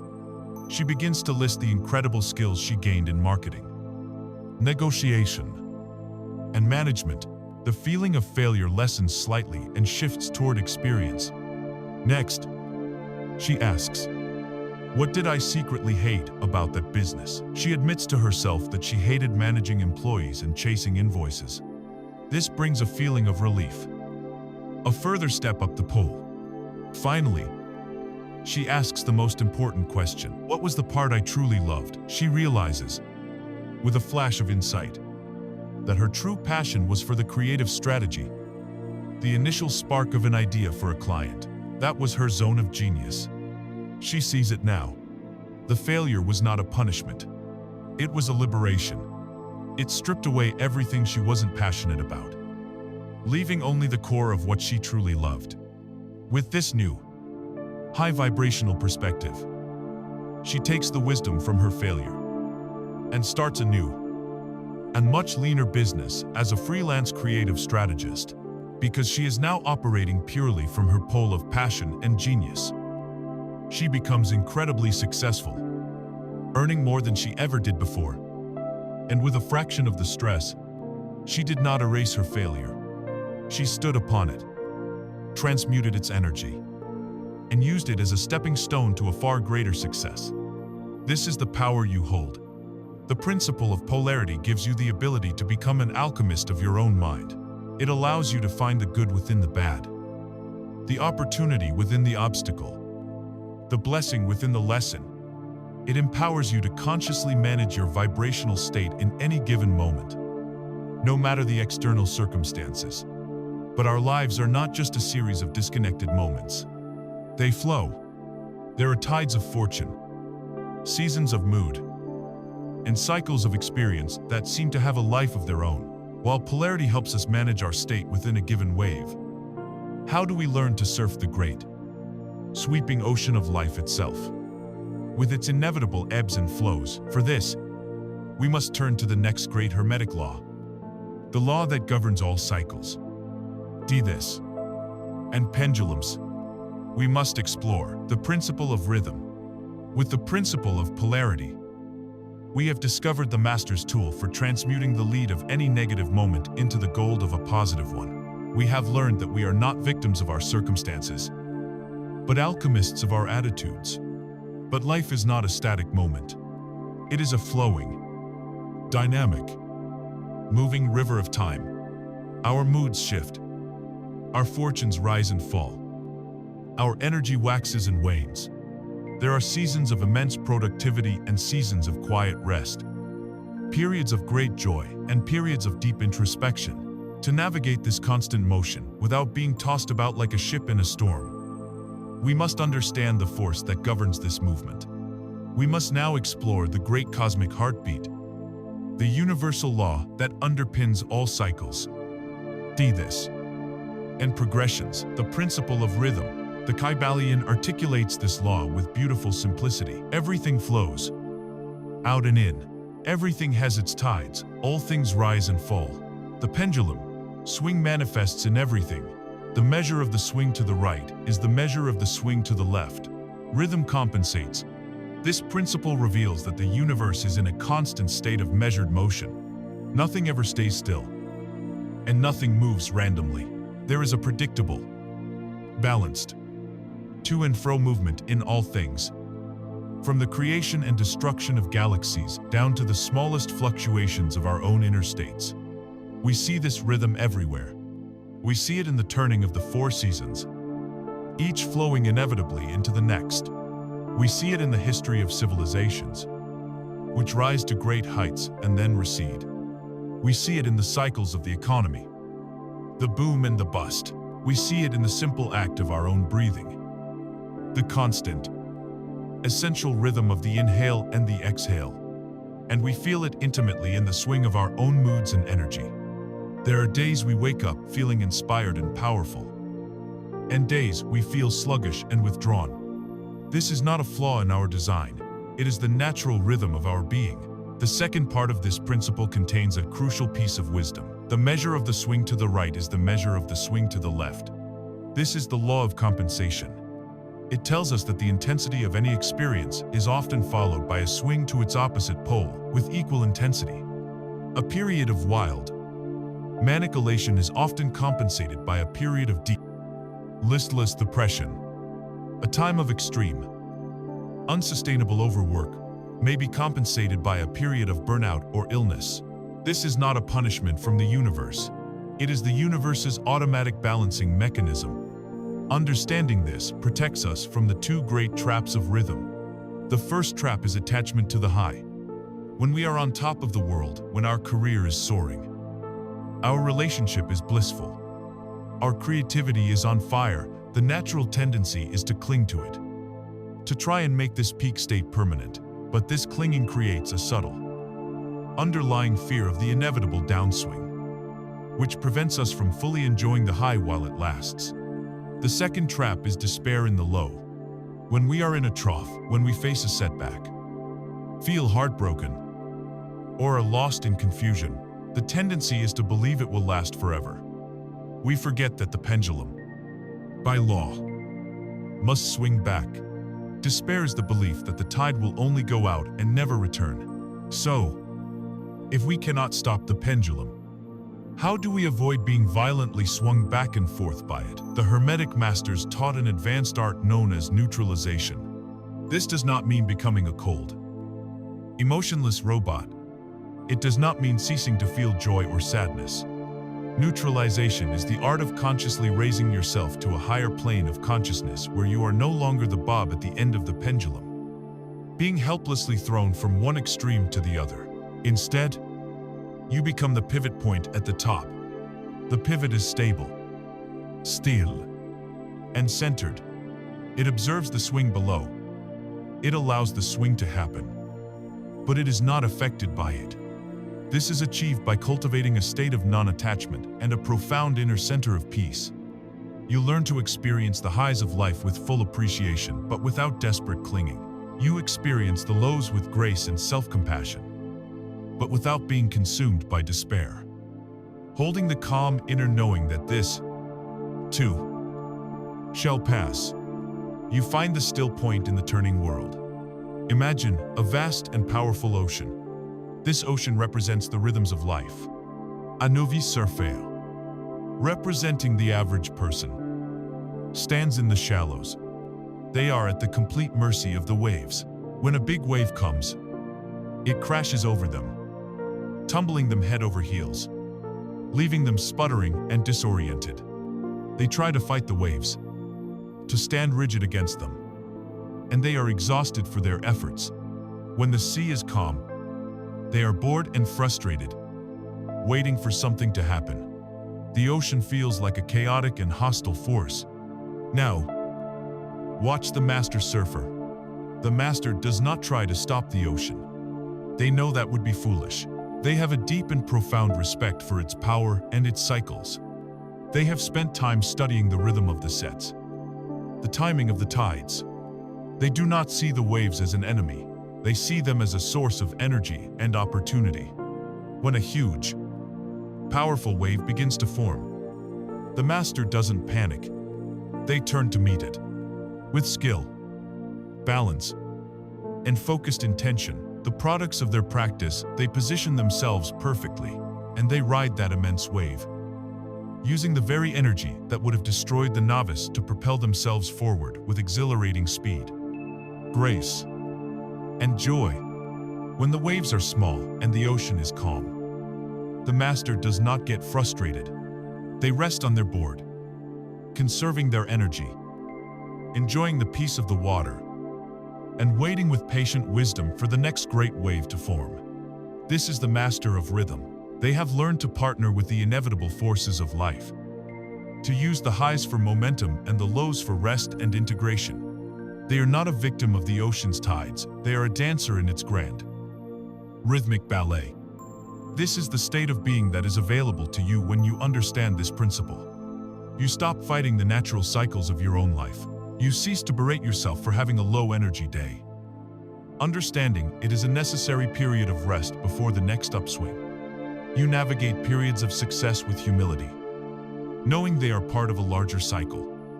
You face periods of challenge with unshakable faith, knowing that the pendulum of fortune will, by law, swing back again. The principle of polarity gives us the power to choose our attitude within any given moment, to find the light within the shadow. The principle of rhythm gives us the power to maintain our equilibrium as these moments flow into the seasons of our lives. Together, they grant us a profound sense of inner peace and resilience. They make us masters of our reactions to life. But we came here not just to react to life gracefully, but to create it deliberately, to move from the stable peace of the masterful reactor to the dynamic joy of the masterful creator. We must now turn our attention to the great, unyielding law of creation itself. We must fully understand and align ourselves with the principle of cause and effect. We have learned to navigate the terrain of our own being with profound skill. The principle of polarity has taught us to be alchemists of our moods, transmuting darkness into light within any given moment. The principle of rhythm has taught us to be master surfers on the ocean of time, riding the great waves of life with balance and grace. These principles have given us an unshakable inner peace, a mastery over our reactions. We have become resilient. But resilience is only half of the equation. We did not come into this life merely to endure it gracefully. We came to create. We came to impress our unique desires upon the fabric of the cosmos and watch as it molds itself to our vision, to make this leap from being a masterful reactor to a masterful creator. We must now embrace the most empowering and demanding principle of all. We must step into our true power by understanding the unyielding law of cause and effect. The Kybalion states this law with absolute finality. Every cause has its effect. Every effect has its cause. Everything happens according to law. Chance is but a name for a law not recognized. There are many planes of causation, but nothing escapes the law. Let this sink into the very marrow of your bones. Nothing just happens. There is no such thing as luck. No such thing as coincidence. No such thing as an accident. Every single event, from a thought flashing through your mind to the formation of a new galaxy, is an effect that follows a preceding cause, and which will, in turn, become the cause of a subsequent effect. The chain of causation is absolute and unbroken. The universe is not a casino, governed by the random roll of the dice. It is a perfectly orderly, infinitely complex, and absolutely just machine. Understanding this is the beginning of the end of victimhood. The vast majority of humanity lives entirely on the effect side of this universal equation. They are like pawns on a great chessboard, moved about by forces they do not comprehend. They believe their happiness is an effect caused by their boss's mood. They believe their financial status is an effect caused by the economy. They believe their health is an effect caused by their genetics. Their lives are a series of reactions to causes initiated by other people, by societal programming, and by their own unconscious beliefs. They are leaves, and blown about by winds they cannot see. And they feel powerless because, from their perspective, they are. Their fundamental orientation to life is the question: what is going to happen to me today? The conscious creator, the student of these laws, flips this entire paradigm on its head. They make the momentous decision to move from the effect side of the board to the cause side. They decide to become the player, not the piece. They understand that the highest plane of causation is mental and vibrational. A true cause is a thought, an idea, a belief that is held with focused intention and charged with the emotion of faith. To become a cause is to cease asking what will happen to you, and to begin deciding what you will cause to happen. This brings us to the great threshold of power, the principle of radical responsibility. For many, this is a difficult step, because it can be misinterpreted as blame. Let us be perfectly clear. Taking responsibility for your life under the law of cause and effect is not about blaming yourself for past misfortunes that may have occurred when you were unaware of these laws. It is not about feeling guilty for things you created unconsciously. It is about claiming your absolute power in this present moment. It is the ultimate statement of liberation. To say, "I am responsible for my experience," is to say, "I have the power to change my experience."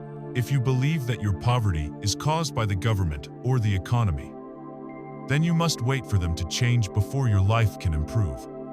You have given your power away. But if you accept that your poverty is the effect of your own past thoughts and beliefs about lack, then you can, this very day, begin to set a new cause in motion. You can begin to think and feel and vibrate in a state of abundance.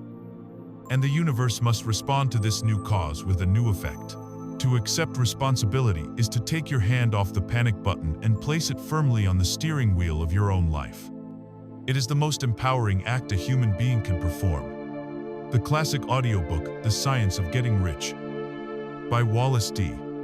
Wattles, presents this principle as an exact science. Wattles posits that the universe is made from a formless, thinking stuff, which is intelligent and seeks to express more life through us. He argues that becoming wealthy, healthy, or successful is not a matter of luck, talent, or environment, but is the result of thinking and acting in a certain way. This certain way is the very definition of being a conscious cause. First, you must form a clear, definite mental image of what you want. This is impressing your desire upon the formless substance. This is the initial cause. Second, you must hold this vision with unshakable faith, dismissing all doubt and seeing it as already on its way to you.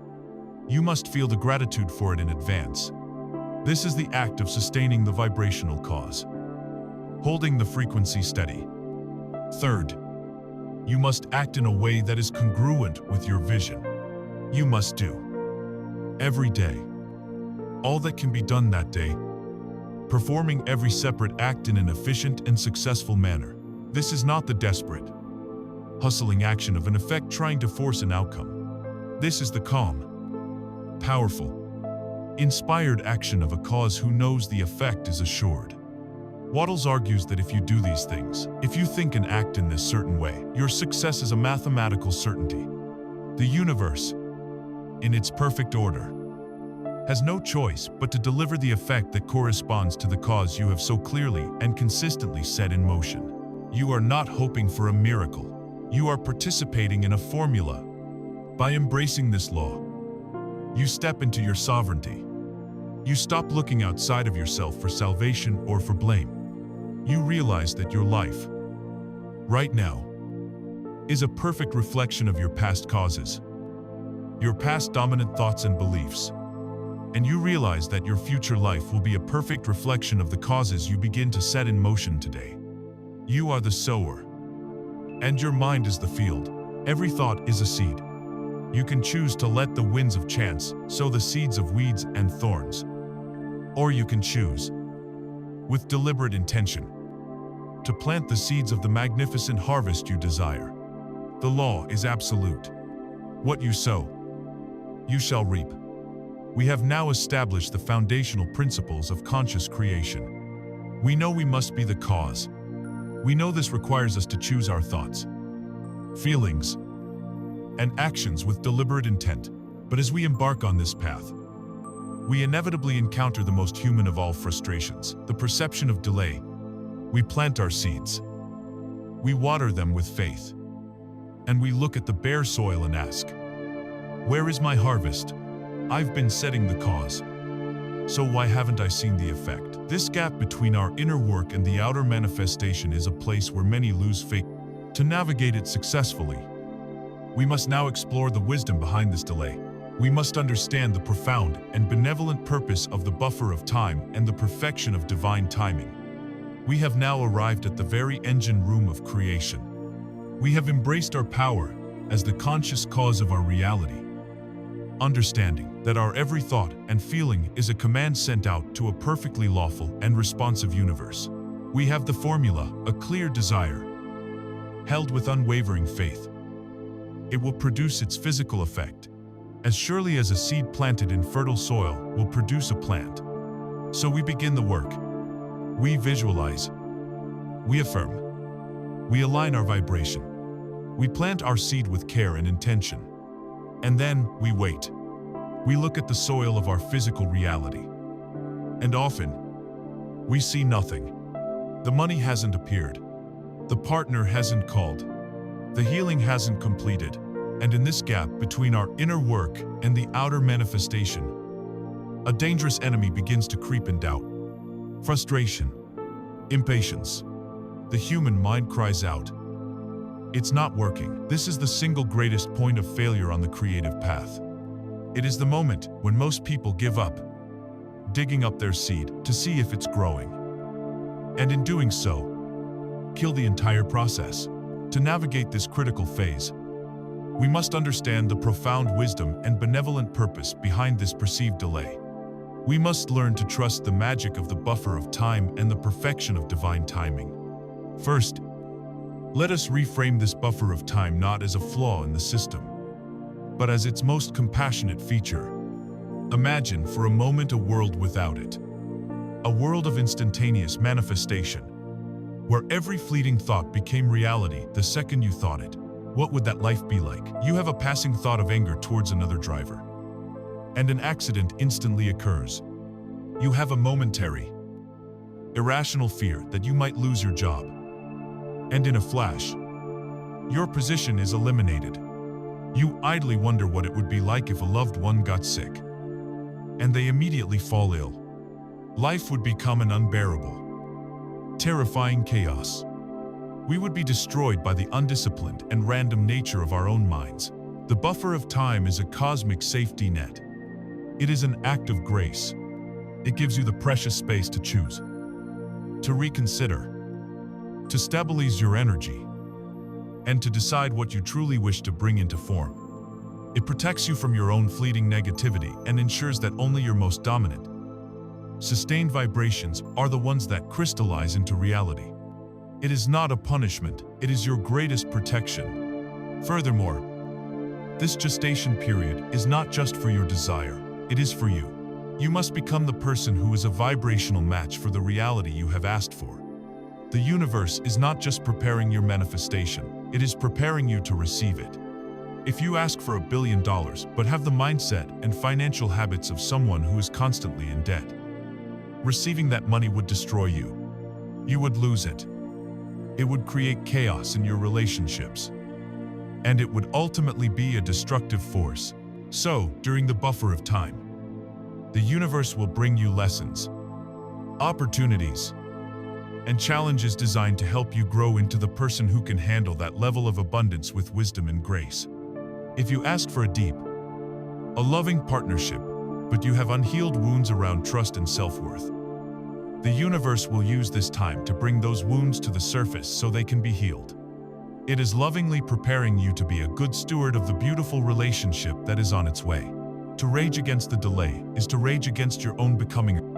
It is to tell the universe, stop trying to help me grow. Just give me the prize now. The wise creator understands that the journey of becoming the person who is ready for the desire is the most valuable part of the entire process.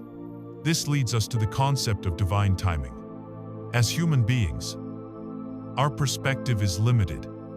We see our own little corner of the world, our own immediate needs and timelines. We are like a single thread in an infinitely vast and complex tapestry. The universal mind, or infinite intelligence, sees the entire tapestry. It is aware of the movement of all 8 billion other threads on this planet. And it is orchestrating a cosmic dance of unimaginable complexity to bring your desire to you in the most perfect way, at the most perfect time, for the highest good of all concerned. Your perfect business partner may currently be finishing a contract with another company. The perfect home for you might not be on the market until its current family is ready to move. Your ideal romantic partner might be in the final stages of healing from a previous relationship. If you received your desire now, according to your impatient timeline, it might be a compromised, lesser version of what the universe has in store for you. Trusting in divine timing is the ultimate act of humility and faith. It is the release of the ego's need to control, and the peaceful surrender to a wisdom far greater than your own. It is the unshakable knowing that your desire is a certainty, and it will arrive at the exact right moment, in the exact right way. Your role during this buffer of time is simple. Though not always easy, it is to hold the faith. Faith is not a blind hope. It is an active vibrational state. It is the practice of continuing to feel the feelings of the wish fulfilled, even in the complete absence of physical evidence. But doubt, worry, and impatience are powerful counter-vibrations. They are negative causes. Every time you check your bank account and feel the pang of lack, every time you look at the empty space beside you in bed and feel loneliness, every time you think, this isn't working, you are sending out a powerful energetic broadcast that contradicts your desire. You are, in effect, planting the seed of your desire, and then watering it with the poison of disbelief. This is why persistence is so crucial. You must learn to be more persistent in your faith than you are in your doubt. There is a beautiful parable that illustrates this perfectly, the story of the Chinese bamboo tree. When a farmer plants the seed of this remarkable tree, they must water and fertilize the ground every single day. But for the entire first year, nothing happens. There is no visible sign of growth. The second year, they continue to water and fertilize the soil, and still, nothing breaks the surface. The third year, the same. The fourth year, still nothing. A foolish farmer, operating on sight alone, would have given up long ago. They would have declared the seed dead, the soil barren, or the entire endeavor a failure. They would have stopped watering, or worse, dug up the seed to see what was wrong, killing it in the process. But the wise farmer continues to tend to the ground with unshakable faith. Why? Because they know what is happening beneath the surface. Then, sometime in the 5th year, a tiny sprout finally breaks through the ground. And then, the miracle occurs. The Chinese bamboo tree grows an astonishing 90 feet in just 6 weeks. The question is, did the tree grow 90 feet in 6 weeks? Of course not. It grew for 5 years. For 5 years, it was silently and invisibly building a massive, complex, and powerful root system. Underground, a foundation strong enough to support its spectacular and rapid outward growth.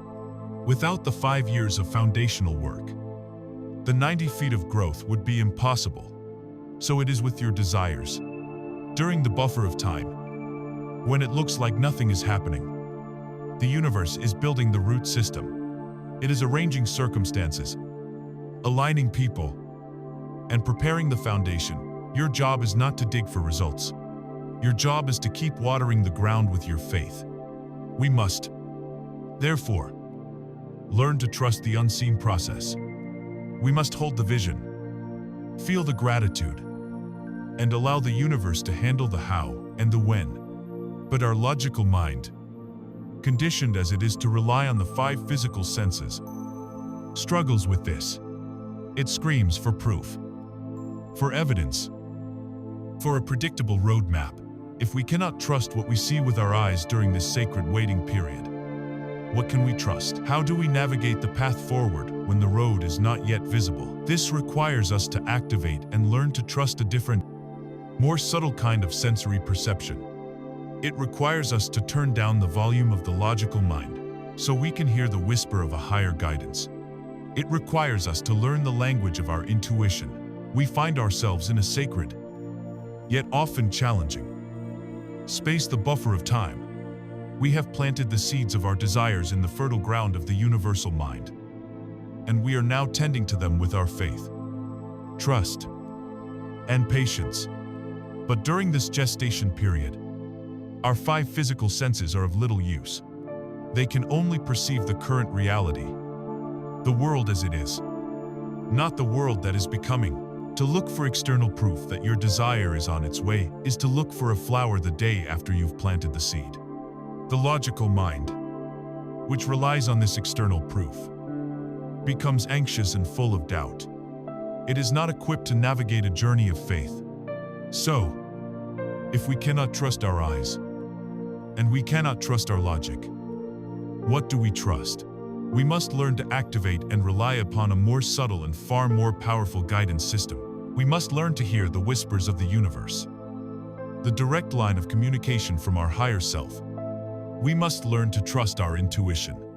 Intuition is often called the 6th sense, but it is not some rare, magical gift bestowed upon a chosen few. It is a natural, innate faculty of every human being, a direct channel to the infinite intelligence that governs all things. While your logical mind operates by gathering and analyzing past data to make linear projections about the future, your intuition operates outside of time. It has access to the entire tapestry, the universal mind that sees all possibilities, all pathways, and all potential outcomes. It is the quiet voice that knows the quickest, most harmonious, and most joyful path from where you are to where you want to be. The challenge is that this voice does not shout. In a world filled with the deafening noise of media, other people's opinions, and our own internal chatter, the voice of intuition is easily drowned out. Learning to hear it is less about acquiring a new skill and more about cultivating the inner silence necessary to perceive what is already there. The first and most critical step is learning to differentiate the clear, calm signal of intuition from the static of fear and the demands of the ego. The voice of fear is loud, frantic, and chaotic. It is rooted in past trauma and future anxieties. It feels contractive and heavy in your body, creating a knot in your stomach or a tightness in your chest. It often presents you with detailed, worst-case scenarios and pressures you into making a hasty decision out of a desire to avoid pain. The voice of the ego is also loud, but it is arrogant and demanding. It is attached to specific outcomes and craves validation. It will tell you what you should do to look good, to be right, or to prove your worth. It is often judgmental and impatient. The voice of intuition, by contrast, is almost always quiet, calm, and neutral. It feels expansive and light. It often comes as a simple, clear knowing without a long, logical explanation attached. It might be a gentle nudge to turn left here, a sudden urge to call that person, or a quiet, persistent feeling that a certain situation is off. It does not scream for your attention. It waits patiently to be noticed. It is the whisper, not the whirlwind. To hear this whisper, you must intentionally create pockets of silence in your life. The practice of meditation is the single most effective tool for this. When you sit in meditation, you are consciously choosing to lower the volume of your analytical mind. You are observing your thoughts without getting swept away by them. In the space you create between your thoughts, the voice of intuition can finally be heard. Time spent in solitude, away from the constant input of phones and screens, also helps to clear the channel. And time spent in nature is a powerful intuitive amplifier.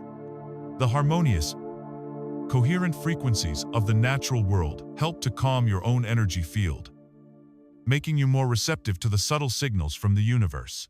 The more you practice creating this inner stillness, the louder and clearer the voice of intuition will become. It will transform from a rare, surprising event into a constant, reliable companion. But hearing your intuition is only the first step. The second, and equally important step, is to trust it by acting on its guidance. Intuition is like a muscle. The more you use it, the stronger and more reliable it becomes. The universe will often test your trust with small, low-stakes nudges. You might get a random thought to take a different route home from work. Your logical mind will argue, but this way is faster.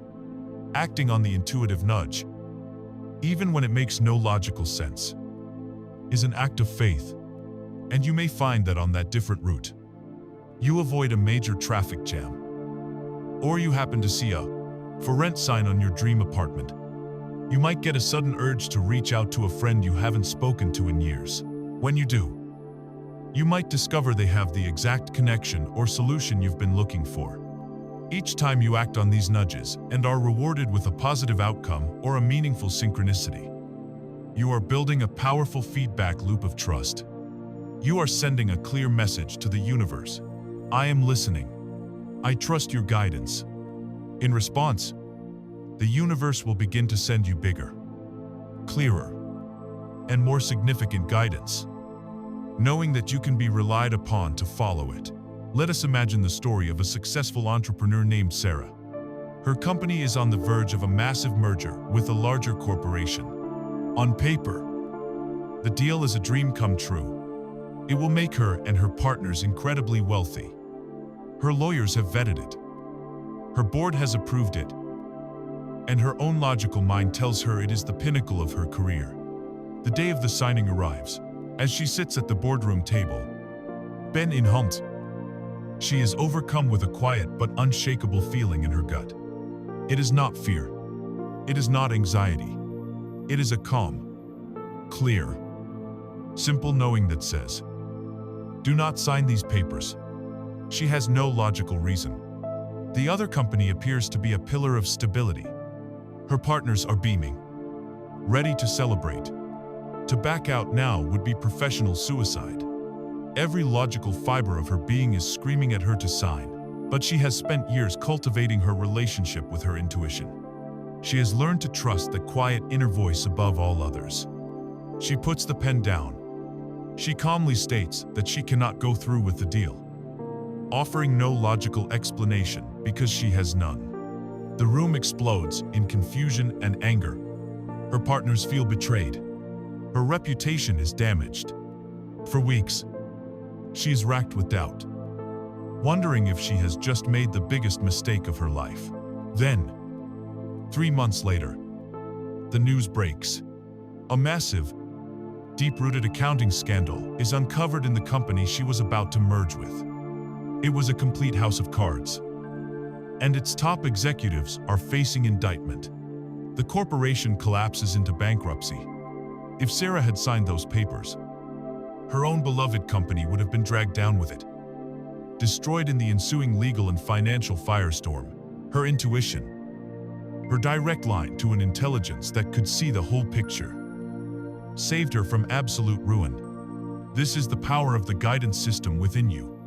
It is your compass through the uncharted territory of the buffer of time. It is the universe providing you with step-by-step instructions, a customized roadmap that will lead you to your desire along the path of least resistance and greatest joy.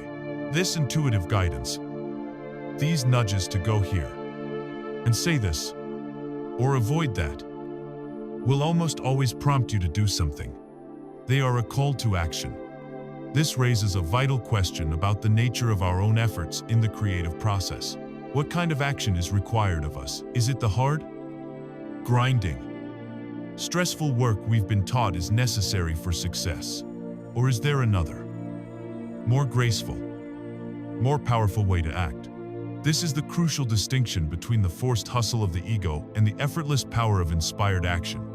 Our journey has brought us to the edge of action. We have learned to listen to the quiet, guiding voice of our intuition, the inner compass that provides us with nudges, hunches, and a clear sense of direction through the buffer of time. This guidance, however, is not passive. It almost always prompts us to do something, to make a call, to visit a place, to start a project. This brings us face to face with one of the most deeply ingrained and misunderstood beliefs in our culture: the role of action and hard work in the creative process. From our earliest days, we are programmed with the belief that success is a battle to be won through relentless effort, sacrifice, and struggle. We are taught to hustle, to grind, to force our way to the top. We are told that the universe rewards tireless, often joyless, labor. But this paradigm is a profound misunderstanding of the laws of vibration. The universe does not reward struggle, it rewards alignment. And the key to manifestation lies not in the Herculean effort of forced action, but in the graceful, potent, and joyful power of inspired action. To understand the difference is to hold the key to effortless creation. Let us first examine what we will call forced action, which is the default mode for most of the world.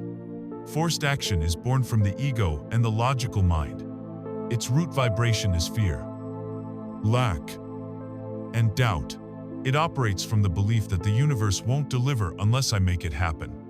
I have to control every variable and push this through with my own sheer will. When you are taking forced action, it feels heavy. It feels like a grind, a struggle, a chore. It is the feeling of pushing a massive boulder uphill. It is the artist forcing themselves to paint something they think will sell, even though it drains their soul. It is the entrepreneur making hundreds of cold calls with a knot of anxiety in their stomach.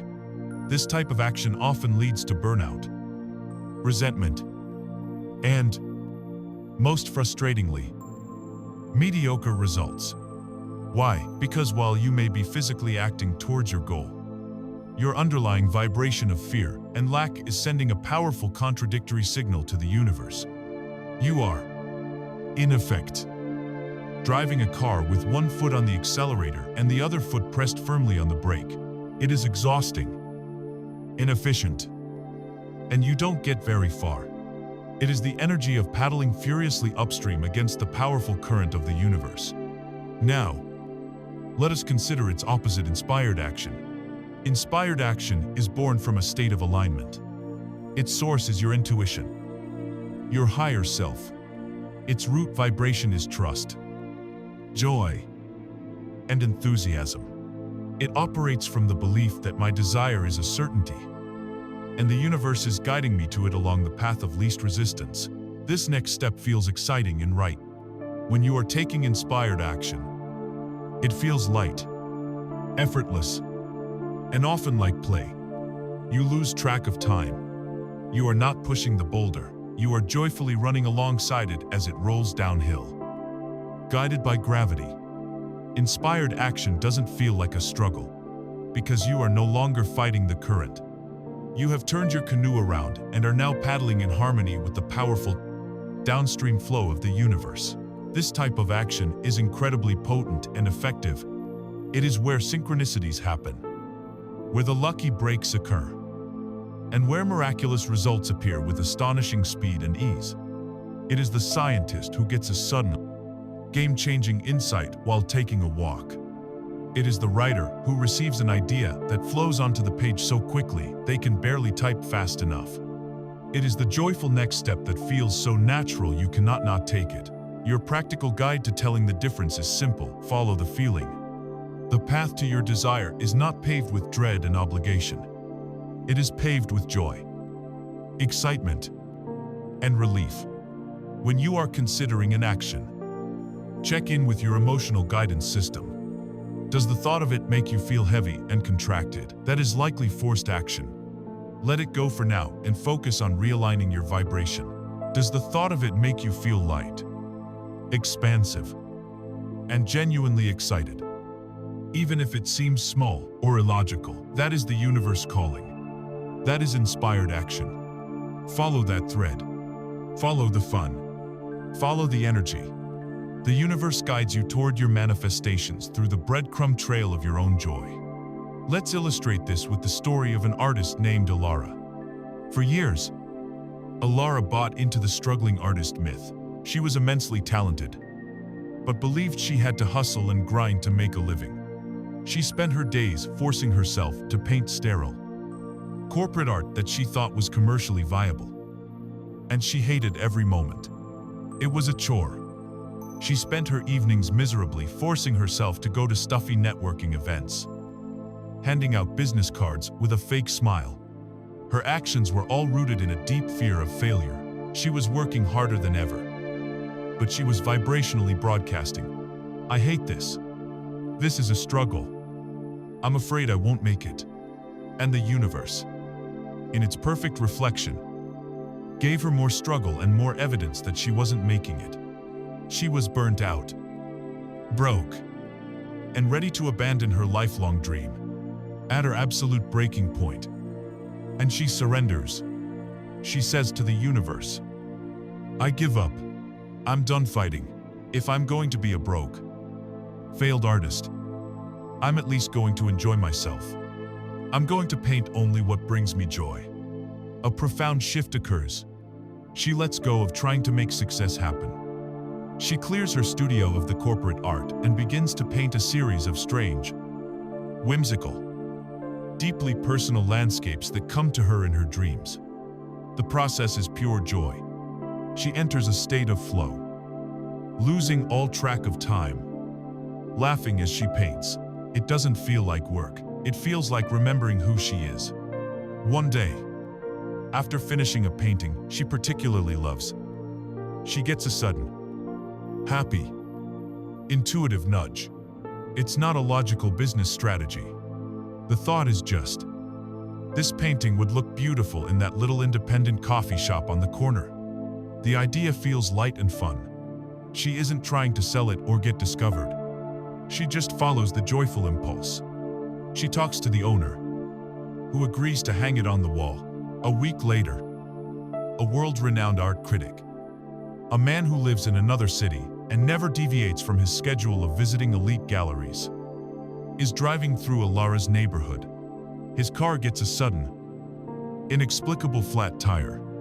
Annoyed, he pulls over, right in front of that very coffee shop. He goes inside to wait for a tow truck, and his eyes are immediately drawn to Alara's painting. He is captivated not just by the technique, but by the palpable energy of joy, freedom, and authenticity radiating from the canvas. He sees what she felt when she painted it. He finds her name, contacts her, and writes a rave review that launches her career into the stratosphere. Alara's success came not from her years of forced, miserable hustling, but from the one, small, joyful action that was born from a state of pure alignment. The universe met her at her point of joy. This is the new paradigm of action. Your work is not to struggle and force outcomes. Your primary work is to align your vibration. It is to meditate, to visualize, to feel gratitude, to find a state of inner peace and joy. And from that state of alignment, you simply listen. You listen for the intuitive nudge, the inspired idea, the joyful next step. And when it comes, you act on it without hesitation, knowing that you are being guided by an intelligence far greater than your own. We now have a complete framework for personal creation. We understand the universal principles.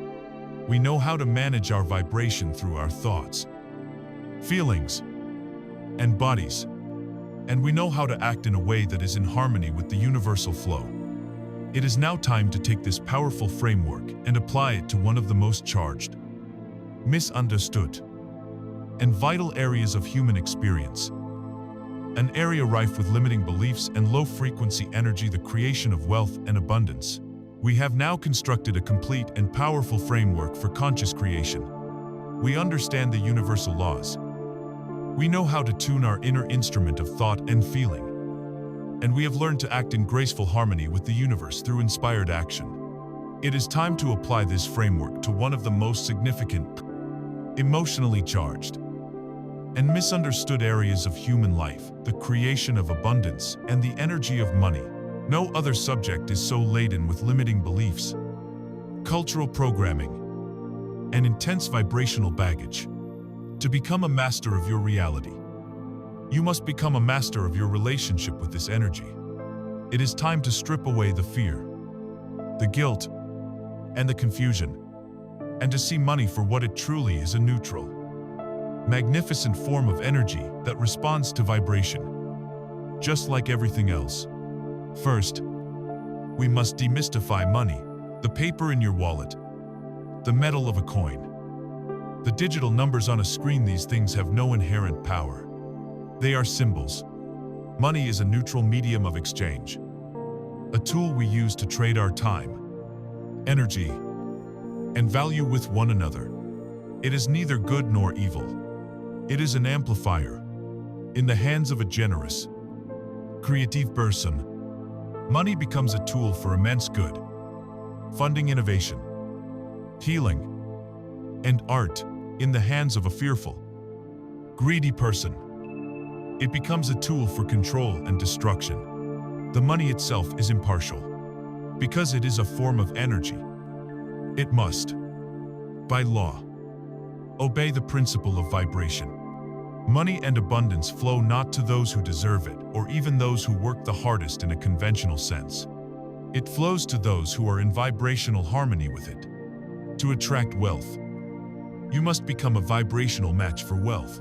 And for most people, this requires a deep and profound healing of their energetic relationship with it. We all carry money wounds, limiting beliefs about wealth that were programmed into our subconscious minds from childhood. These beliefs form a powerful vibrational force field that can actively repel the very abundance we seek. You must become a detective of your own mind and identify the beliefs that are holding you back. Do you believe that money is the root of all evil? If so, your righteous subconscious will protect you from becoming evil by ensuring you never have much money. Do you believe that you have to work incredibly hard for every penny? If so, the universe will honor that belief by making your path to abundance a grueling, uphill battle. Do you believe that rich people are greedy and unethical? If so, you will sabotage your own success to avoid becoming one of the people you judge. Other common wounds include, I'm just not good with money. There's never enough to go around. Or a feeling of deep-seated unworthiness. These are not harmless thoughts. They are powerful, low-frequency broadcasts. You cannot hope to attract wealth while simultaneously vibrating with the energy of resentment, judgment, and fear towards it. The first step in creating abundance is to heal these wounds. Question these old beliefs. Where did they come from? Are they absolutely true? Create new, empowering affirmations to replace them. Money is a beautiful form of energy that allows me to create and contribute. Abundance flows to me with ease, joy, and grace. I am a wonderful, generous, and wealthy person, and I use my money to bless my own life and the lives of others. Once you begin to clear this resistance, you must engage in the sacred art of feeling wealthy now, before the evidence has appeared in your bank account. As we know, you must become a vibrational match to your desire before it can manifest. You cannot broadcast a frequency of lack and expect to receive a reality of abundance. So, how do you feel wealthy when your circumstances scream otherwise? You do it by shifting your focus. You practice the art of appreciating the abundance you already have. Do you have a roof over your head? You are wealthier than millions. Do you have food in your refrigerator? You are abundant. Do you have clothes to wear? Clean water to drink? A friend to call? Abundance. Abundance. Abundance. By focusing on the wealth that is already present, you shift your dominant vibration from one of what's missing to one of what I have. This is a powerful signal to the universe. You can also use visualization to generate the feeling. Take a few minutes each day to imagine the feeling of complete financial freedom. What does it feel like to pay your bills, not with dread, but with joy? To donate generously to a cause you believe in, to buy something you desire without a moment's hesitation about the cost. Feel that sense of ease, security, and freedom in every cell of your body. This emotional practice tunes your vibration to the frequency of wealth. This leads to a crucial understanding about the vibration of circulation. Money is energy, and energy must flow. It is like a current. Many people, operating from a mindset of lack, try to hoard money. They cling to every dollar, afraid to let it go. This fear-based hoarding creates energetic stagnation. It is like damming a river. Eventually, the water becomes still and lifeless. To become a master of abundance, you must become a comfortable conduit for its flow, both in and out. When money comes to you, a paycheck, a gift, finding a dollar on the street, receive it with joy and genuine gratitude. Bless it. See it as tangible proof that the universe is supporting you. This appreciation of the inflow is vital, but just as vital is the appreciation of the outflow. This is a radical paradigm shift for most people. When you pay a bill, instead of feeling the pain of money leaving you, consciously practice gratitude. Be thankful for the service you received, the electricity that lit your home, the food that nourished your body. Bless the money as it leaves your hands, knowing that it is going out to support other people and their families, and that it is circulating back into the economy. See it as a seed you are planting, and trust that it will flow back to you. Multiplied, this transforms every transaction into a high vibrational act of gratitude and trust, keeping the channels of your own abundance wide open. Let's imagine two people, Leo and Anna, who have the same job and the same salary. Leo operates from a consciousness of lack. When he gets his paycheck, his first thought is, of all the bills he has to pay, he checks his bank account with a feeling of dread. He complains about the price of gas, the cost of groceries. Paying his rent feels like a painful loss. His dominant vibration is one of fear, resentment, and not enough. As a result, his life reflects this vibration. He face unexpected, car repère. His appliances break down, and he never seems to have anything left over at the end of the month. He is in a constant state of financial struggle. Anna, on the other hand, has deliberately cultivated a consciousness of abundance. When her paycheck arrives, she takes a moment to hold it or look at the number online, and she feels a wave of genuine gratitude. "Thank you," she whispers. When she pays her rent, she thinks, "I am so grateful for this safe, beautiful home." She has a prosperity jar on her dresser, and every evening she empties her pockets of loose change and drops it in, feeling a sense of growing wealth. Her dominant vibration is one of gratitude, trust, and sufficiency. As a result, her life reflects this. She gets an unexpected performance bonus at work. She finds the perfect coat on sale for half price. She receives a brilliant idea for a side business that starts to bring in extra income. The universe is simply matching her dominant frequency. The difference in their lives was not their circumstances, it was their consciousness. To create wealth is to heal your relationship with the energy of money. It is to release the wounds of the past, to stand as a cause in your own financial life, and to become a vibrational match for the prosperity you desire. The principles that govern this process, clearing limiting beliefs, aligning your vibration through feeling, and focusing on appreciation are universal. They do not just apply to an impersonal energy like money. They apply with even greater power and subtlety to the living, breathing, dynamic energy of our human connections. It is now time to turn this powerful framework inward, to explore how the law of vibration shapes the most important aspect of our lives, the realm of relationships. We have explored how the laws of vibration govern the flow of abundance and the energy of money, learning to heal our financial wounds and become a match for prosperity. Now, we turn this powerful lens inward, to the most intimate and significant area of our lives, the realm of human connection. Our relationships are our greatest teachers, our most profound mirrors, and our deepest source of both joy and pain.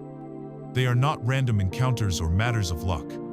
Every person who plays a significant role in your life, from a romantic partner to a difficult boss, has been drawn to you by the powerful, magnetic force of vibrational resonance. Your relationships are a flawless mirror, reflecting your own dominant frequency back to you. To understand this is to unlock the secret to creating deep, loving, and harmonious connections. The most fundamental law to grasp is this: you do not attract what you want. You attract what you are. Your inner state, the sum total of your beliefs about yourself and the world, is a constant vibrational broadcast. The law of attraction, in its perfect impartiality, simply brings you people who are in harmony with that broadcast. If you carry a deep, unconscious belief that you are not worthy of love, you will find yourself attracting partners who are unable or unwilling to love you fully, thereby validating your inner belief. If you have an underlying vibration of self-criticism, you will attract critical and judgmental friends or colleagues. The universe is not punishing you. It is simply providing you with perfect feedback. It is showing you your own vibration through the people you interact with. This is why relationship patterns repeat with relentless consistency. The faces change, but the dynamic remains the same, until the underlying vibration within you is healed and shifted.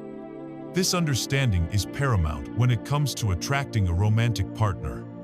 Many people approach this with a shopping list mentality, listing all the qualities they want in another person. I want someone who is kind, loving, successful, and secure. But the universe does not respond to your shopping list.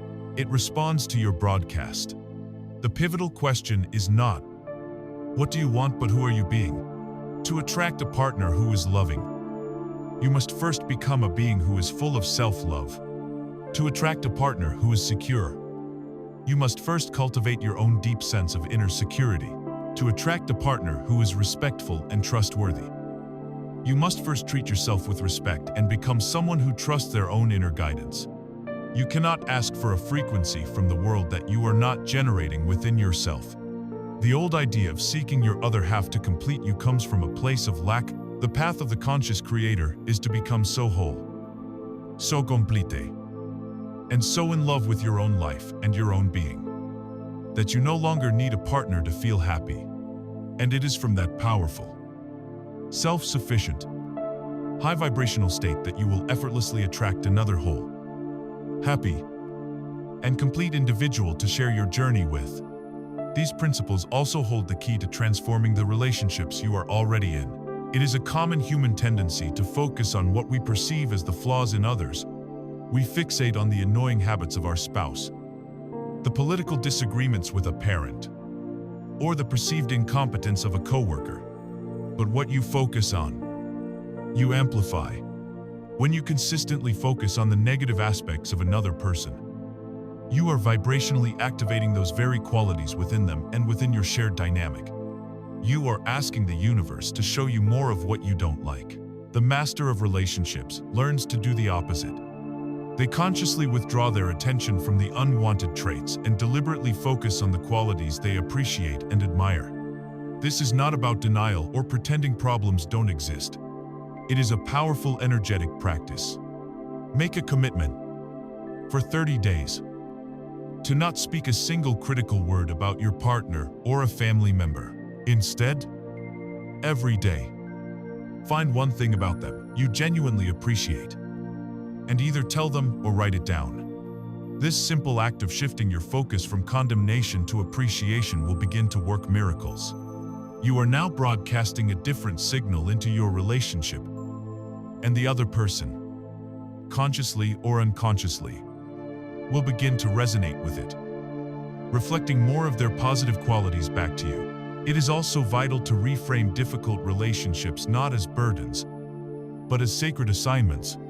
The people who trigger us the most, the ones who push our buttons and bring our deepest wounds to the surface, are often our greatest spiritual teachers in disguise. They are serving as perfect vibrational mirrors, showing us exactly where our own unhealed energy lies. That person at work who makes you feel ignored and invisible, they are mirroring your own unhealed wound of self-abandonment. The family member who is overly critical, they are mirroring your own harsh inner critic. Instead of blaming them, the conscious creator learns to ask, what is this person showing me about myself? What unhealed part of me is being triggered right now? When you can see the difficult person as a messenger and the trigger as a gift of awareness, you can thank them for the lesson, and the energetic charge of the situation begins to dissolve. Let us follow the journey of a woman named Maya. For years, Maya was trapped in a painful dating pattern. She would meet men who were charming at first, but who would inevitably turn out to be emotionally unavailable, non-committal, or subtly critical. Each heartbreak reinforced her painful belief that she was fundamentally unlovable. She didn't realize that her own deep-seated lack of self-worth was a powerful magnet, attracting partners who would perfectly mirror that lack back to her. After one particularly devastating breakup, Maya finally hit a wall.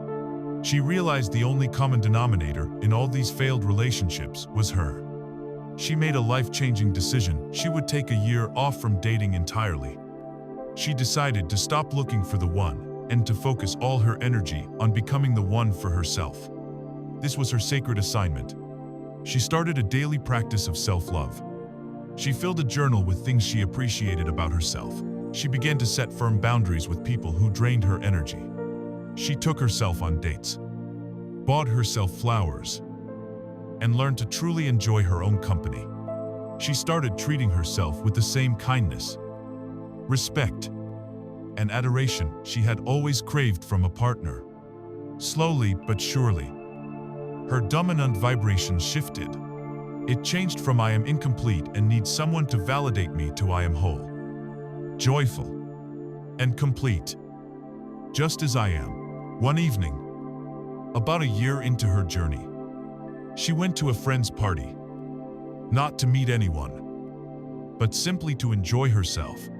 She was relaxed, happy, and radiating a quiet confidence. Across the room, a man noticed her. He wasn't drawn to an act of seduction, but to the bright, self-sufficient energy she exuded. They began to talk. He was kind, respectful, and genuinely interested in her thoughts and dreams. He was emotionally available and secure in himself. The connection was easy, joyful, and effortless. He was a perfect vibrational match for the woman Maya had become. Their relationship blossomed into the loving, supportive partnership she had always desired. And it came to her not when she was desperately seeking it, but when she had finally become the vibration of the love she wanted to receive. Our outer relationships are a direct reflection of our inner relationship with ourselves. By taking on the sacred assignment of healing our own wounds, cultivating self-love, and raising our own dominant vibration, we automatically and inevitably transform our entire relational world. We have now applied the laws of vibration to the three great pillars of human life: our well-being, our wealth, and our relationships. We have the knowledge and the tools to create a life of our own conscious choosing. And yet, so often, we find ourselves stuck. We know what to do, but we can't seem to do it consistently. There is an invisible force, an inner friction, that sabotages our best intentions and pulls us back into old, familiar patterns. We must now turn and face this final gatekeeper. We must understand and learn to dissolve the powerful force of vibrational resistance. We have now illuminated the path of the conscious creator. We have explored the universal laws. We have learned to tune our minds, bodies, and emotions. And we have applied these profound principles to the most vital areas of our lives: our health, our wealth, and our relationships. The map is in your hands. You know the destination, and you know the steps to get there. And yet, as you begin to walk this path, you may find yourself facing an invisible, frustrating, and deeply familiar adversary. It is the feeling of being stuck. It is the experience of knowing exactly what you should be doing, visualizing, affirming, feeling good, but finding yourself unable to do it consistently. It is the inner friction, the mental static, the emotional heaviness that pulls you back into old habits of thought and feeling, sabotaging your best intentions. This force has a name. It is vibrational resistance. And learning to understand and dissolve it is the final key to unlocking a life of effortless flow and creation. To overcome resistance, we must first understand what it is. In the simplest terms, resistance is any thought that feels bad. It is any belief, idea, or focus that contradicts the vibration of your true desire. The universe is a great river, and its natural current flows ceaselessly towards well-being, expansion, and joy. Your desires are downstream. When you are in a state of joy, love, or appreciation, you are in a canoe floating effortlessly with this powerful current. The journey feels easy, and you move swiftly towards your destinations. Resistance is the act of turning your canoe around and trying to paddle upstream. When you are focused on lack, doubt, worry, or criticism, you are fighting against the entire, immense current of the universe. This is why it feels so hard. It is why negativity is so exhausting. It is the friction and tension between the high frequency of where you want to go and the low frequency of where you are currently placing your focus. This resistance comes from several sources. It comes from doubt, the insidious whisper that says, "This is foolishness. It's not working. Miracles don't happen for people like me." It comes from fear, fear of the unknown, fear that you might get what you want and not be able to handle it, or the deep-seated fear that you are not worthy of your desires. But most powerfully, resistance stems from your core, limiting beliefs.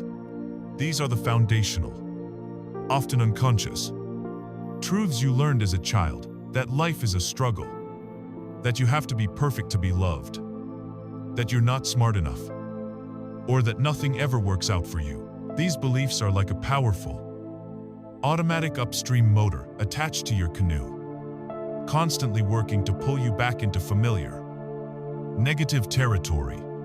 So how do we turn the boat around? We do it not with force, but with gentle, conscious tools. The first and most immediate tool for dissolving momentary resistance is the art of pivoting. Pivoting is a form of emotional first aid.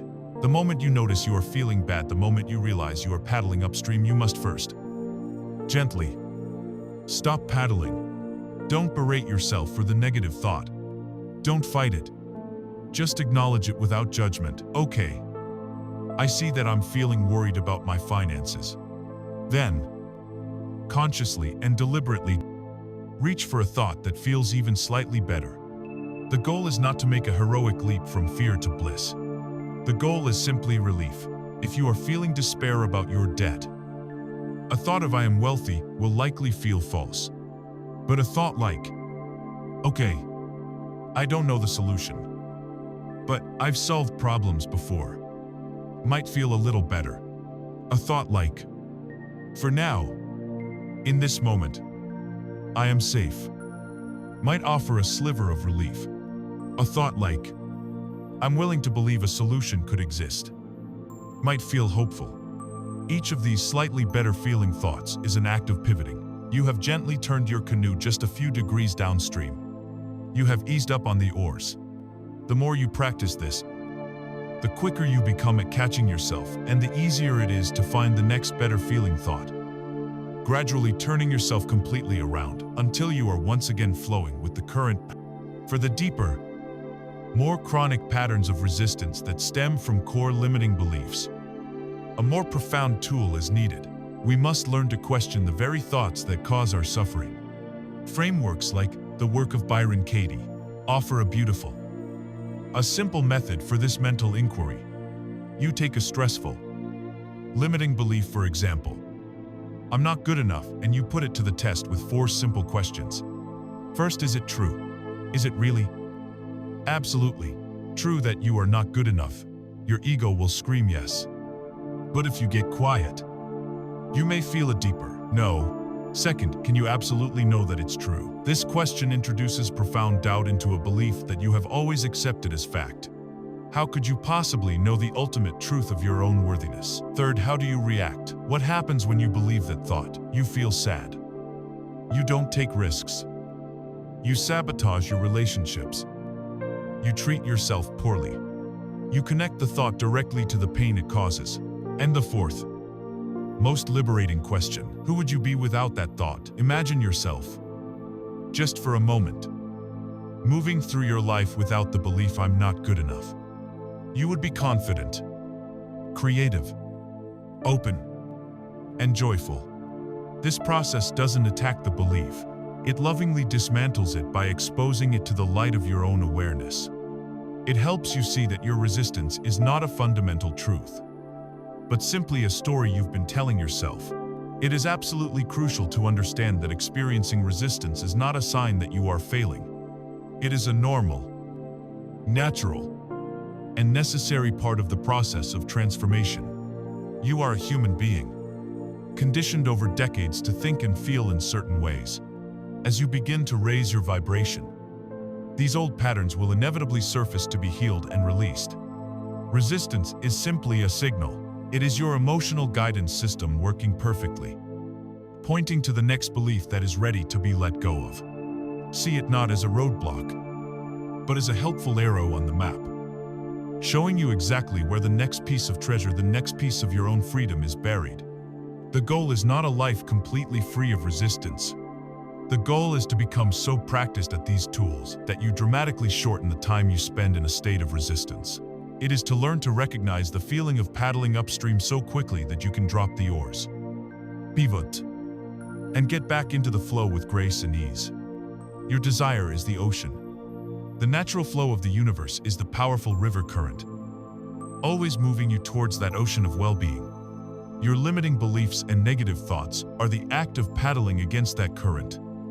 It is difficult, exhausting, and ultimately futile.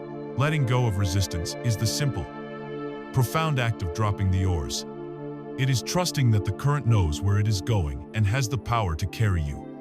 It is the understanding that you don't have to force your way to your desires. You only have to stop resisting the flow that is already taking you there.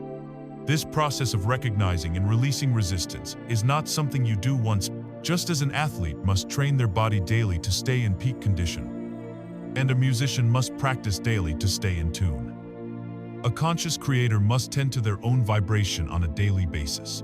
This raises our final practical question. How do we weave all of these powerful tools, visualization, affirmations, gratitude, and the art of releasing resistance, into a simple, sustainable, daily routine that builds unstoppable creative momentum? It is time to design your personal practice for vibrational mastery. We have journeyed to the heart of creation, uncovered the laws of the cosmos, and learned to dissolve the inner resistance that holds us back.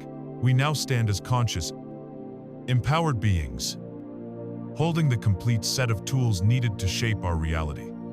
But knowledge without application is merely entertainment. A map is useless if it is not used to navigate a journey.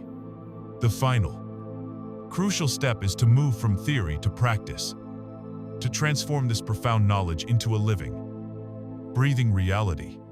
This is achieved not through grand, occasional gestures of spiritual effort, but through the quiet, consistent power of daily practice.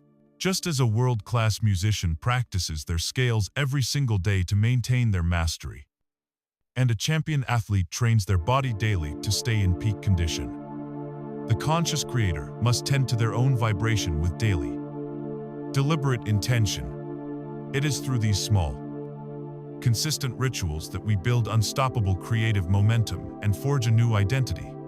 The most important part of your day is the very beginning. The first hour after you wake is the rudder for the next 23. During this time, your mind is emerging from the dream state, and the veil to your powerful subconscious is at its thinnest. The vibrational tone you set in this first hour will echo throughout your entire day. To leave this critical period to chance to immediately grab your phone and flood your mind with the chaotic, reactive energy of news alerts, emails, and social media is to hand over the keys to your reality before the day has even begun. The master of creation claims this first hour as their own. They create a simple, powerful morning ritual. Think of it as your vibrational breakfast. It need not be long, but it must be consistent. A powerful template could be just 20 minutes. You begin with 5 minutes of silence or meditation, simply focusing on your breath, allowing the mental chatter to settle and connecting with the stillness of your inner being. Next, you take 5 minutes for gratitude. With a journal, you write down 5 to 10 specific things you are thankful for. From the comfort of your bed to the gift of a new day, feeling the high-frequency emotion of appreciation in your heart. Then, you dedicate 5 minutes to vision. You close your eyes and run your vivid mental movie of your desire already fulfilled. Not as a chore, but as a joyful act of remembering your future.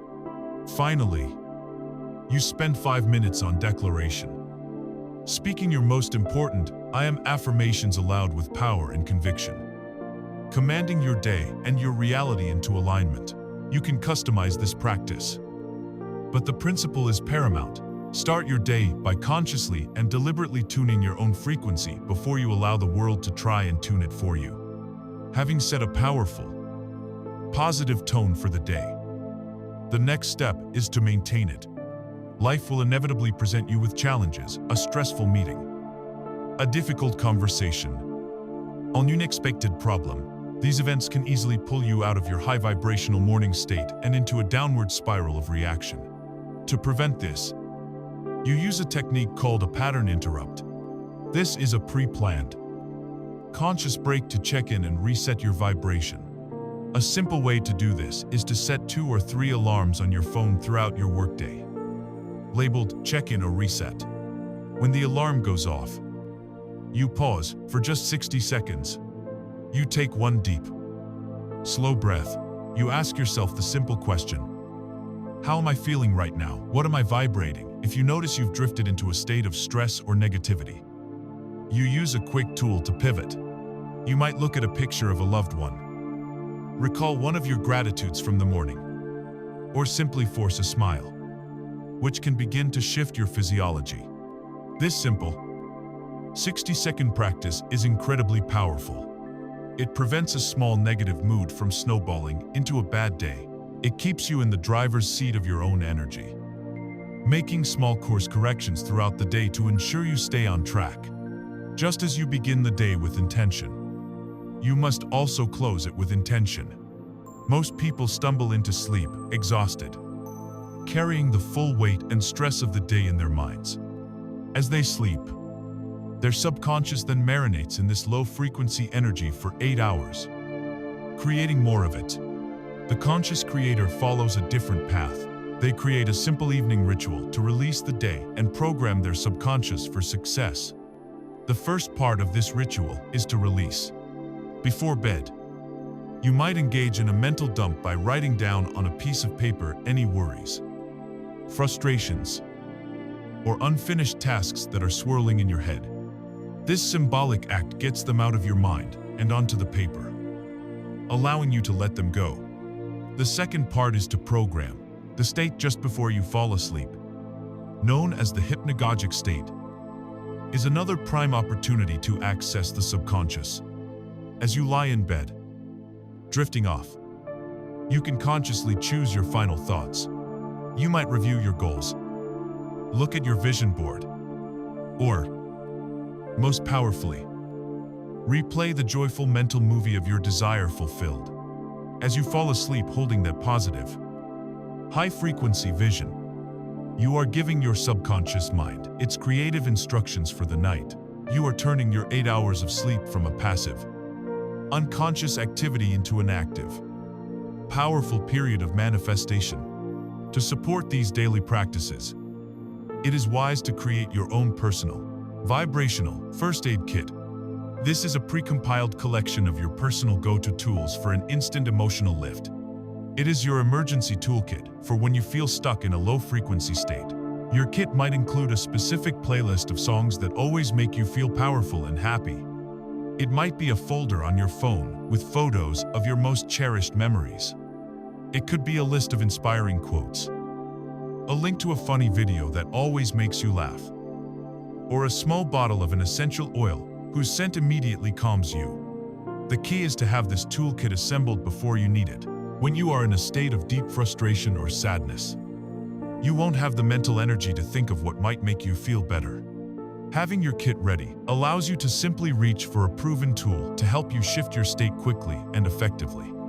Let's watch how a conscious creator named James integrates this into his life.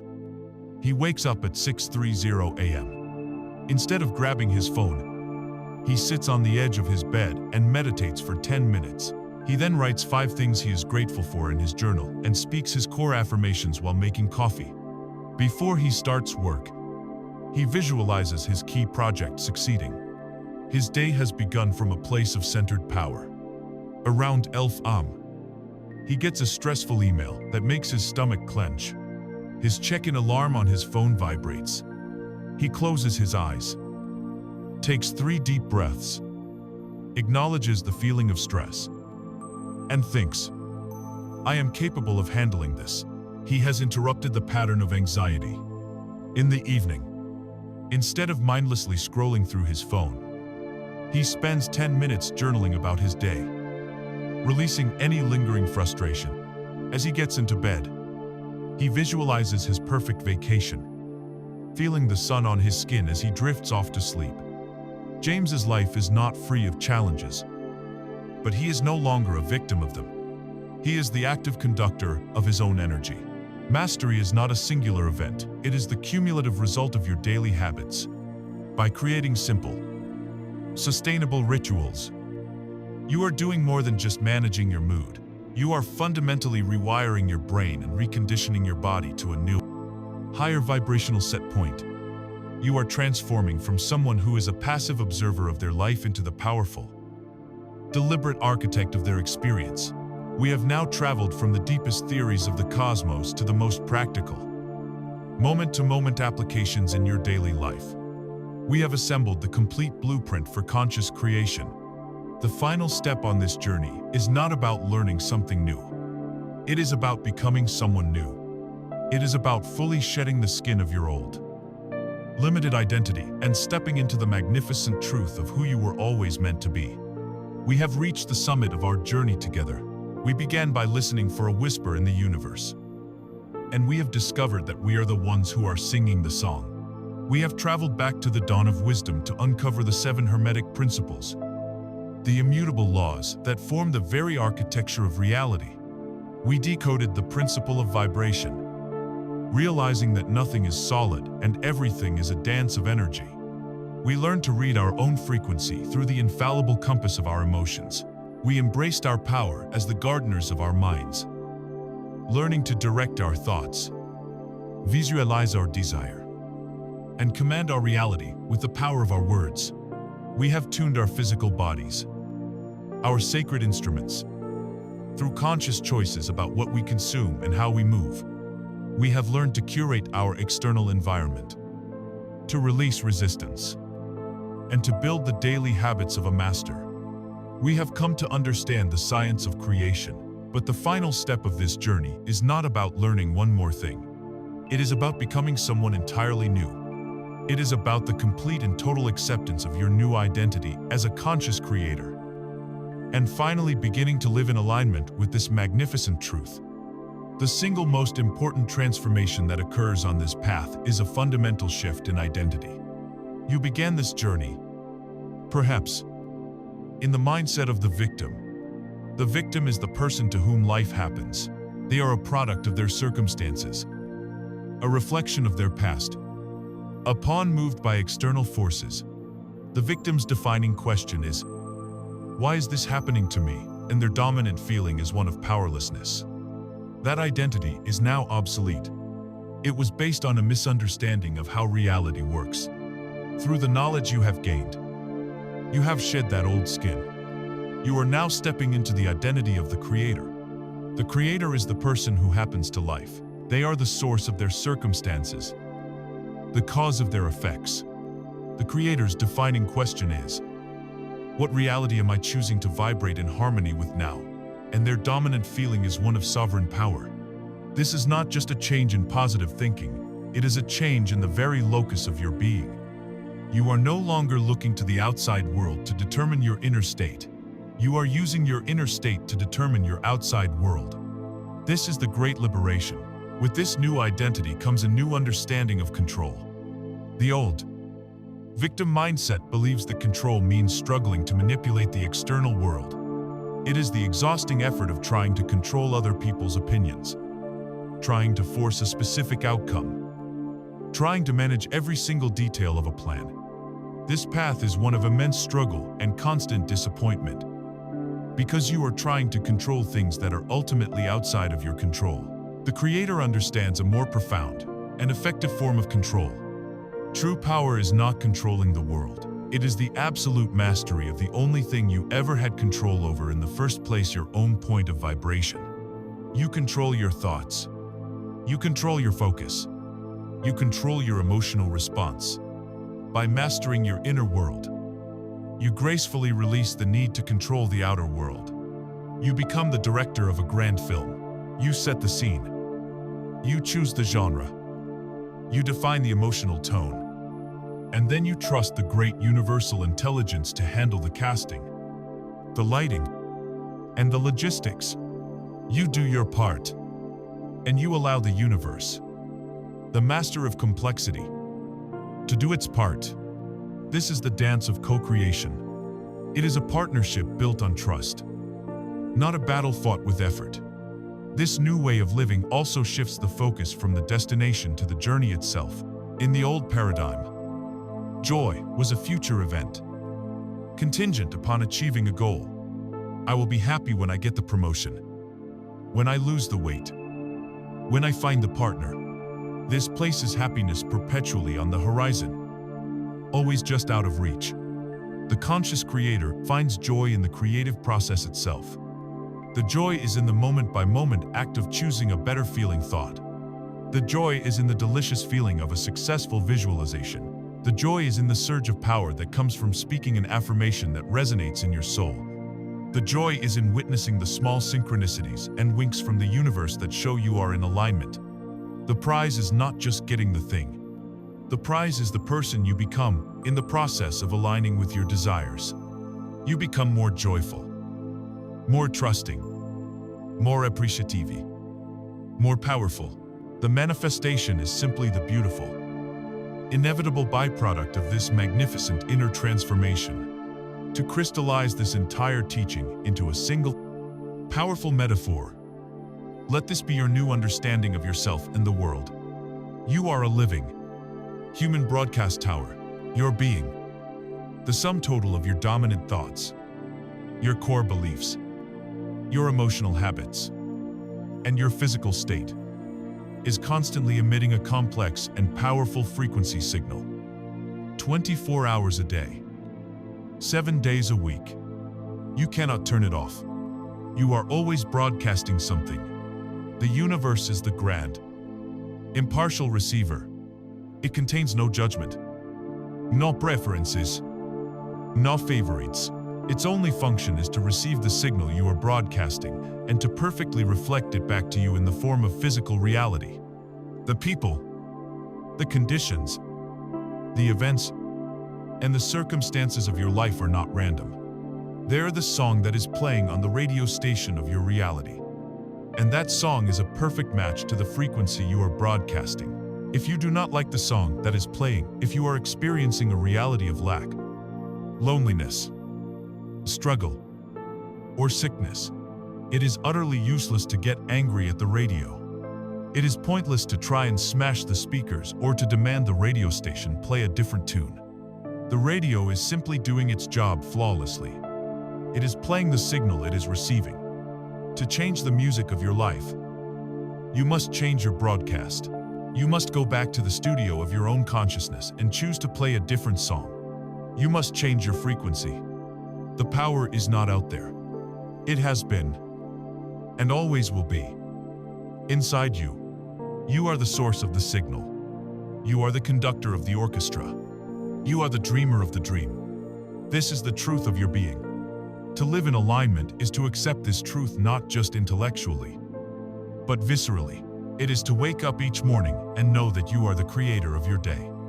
It is to face each challenge and know that you are the alchemist who can transmute it into an opportunity. It is to look at your deepest desires and know that they are not distant hopes, but coming attractions. You have journeyed through the knowledge. You have been given the tools. The blueprint is now complete. The old world of reaction and victimhood is behind you. Before you lies the open, infinite, and responsive field of creation, awaiting your command. Your new reality begins now. We began this journey together by listening for a whisper, a secret language humming just beneath the surface of our world. We have traveled through the corridors of ancient wisdom, uncovering the timeless Hermetic principles that govern all of creation. And we have seen how this mystical knowledge is now being echoed by the discoveries of modern science. We have learned that the universe is not a collection of things, but a symphony of vibration. We discovered that we are the composers of this symphony, that our thoughts and emotions are the notes, and that our physical reality is the beautiful, flawless music that results. We have assembled the tools to become true masters of our craft, learning to tune our minds, our bodies, and our very lives to the frequency of our choosing.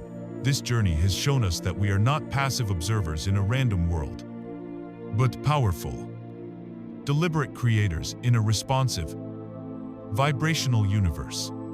The ultimate, unshakable truth is this: the entire kingdom you have been seeking is, and always has been, within you. Peace is not a destination you must travel to.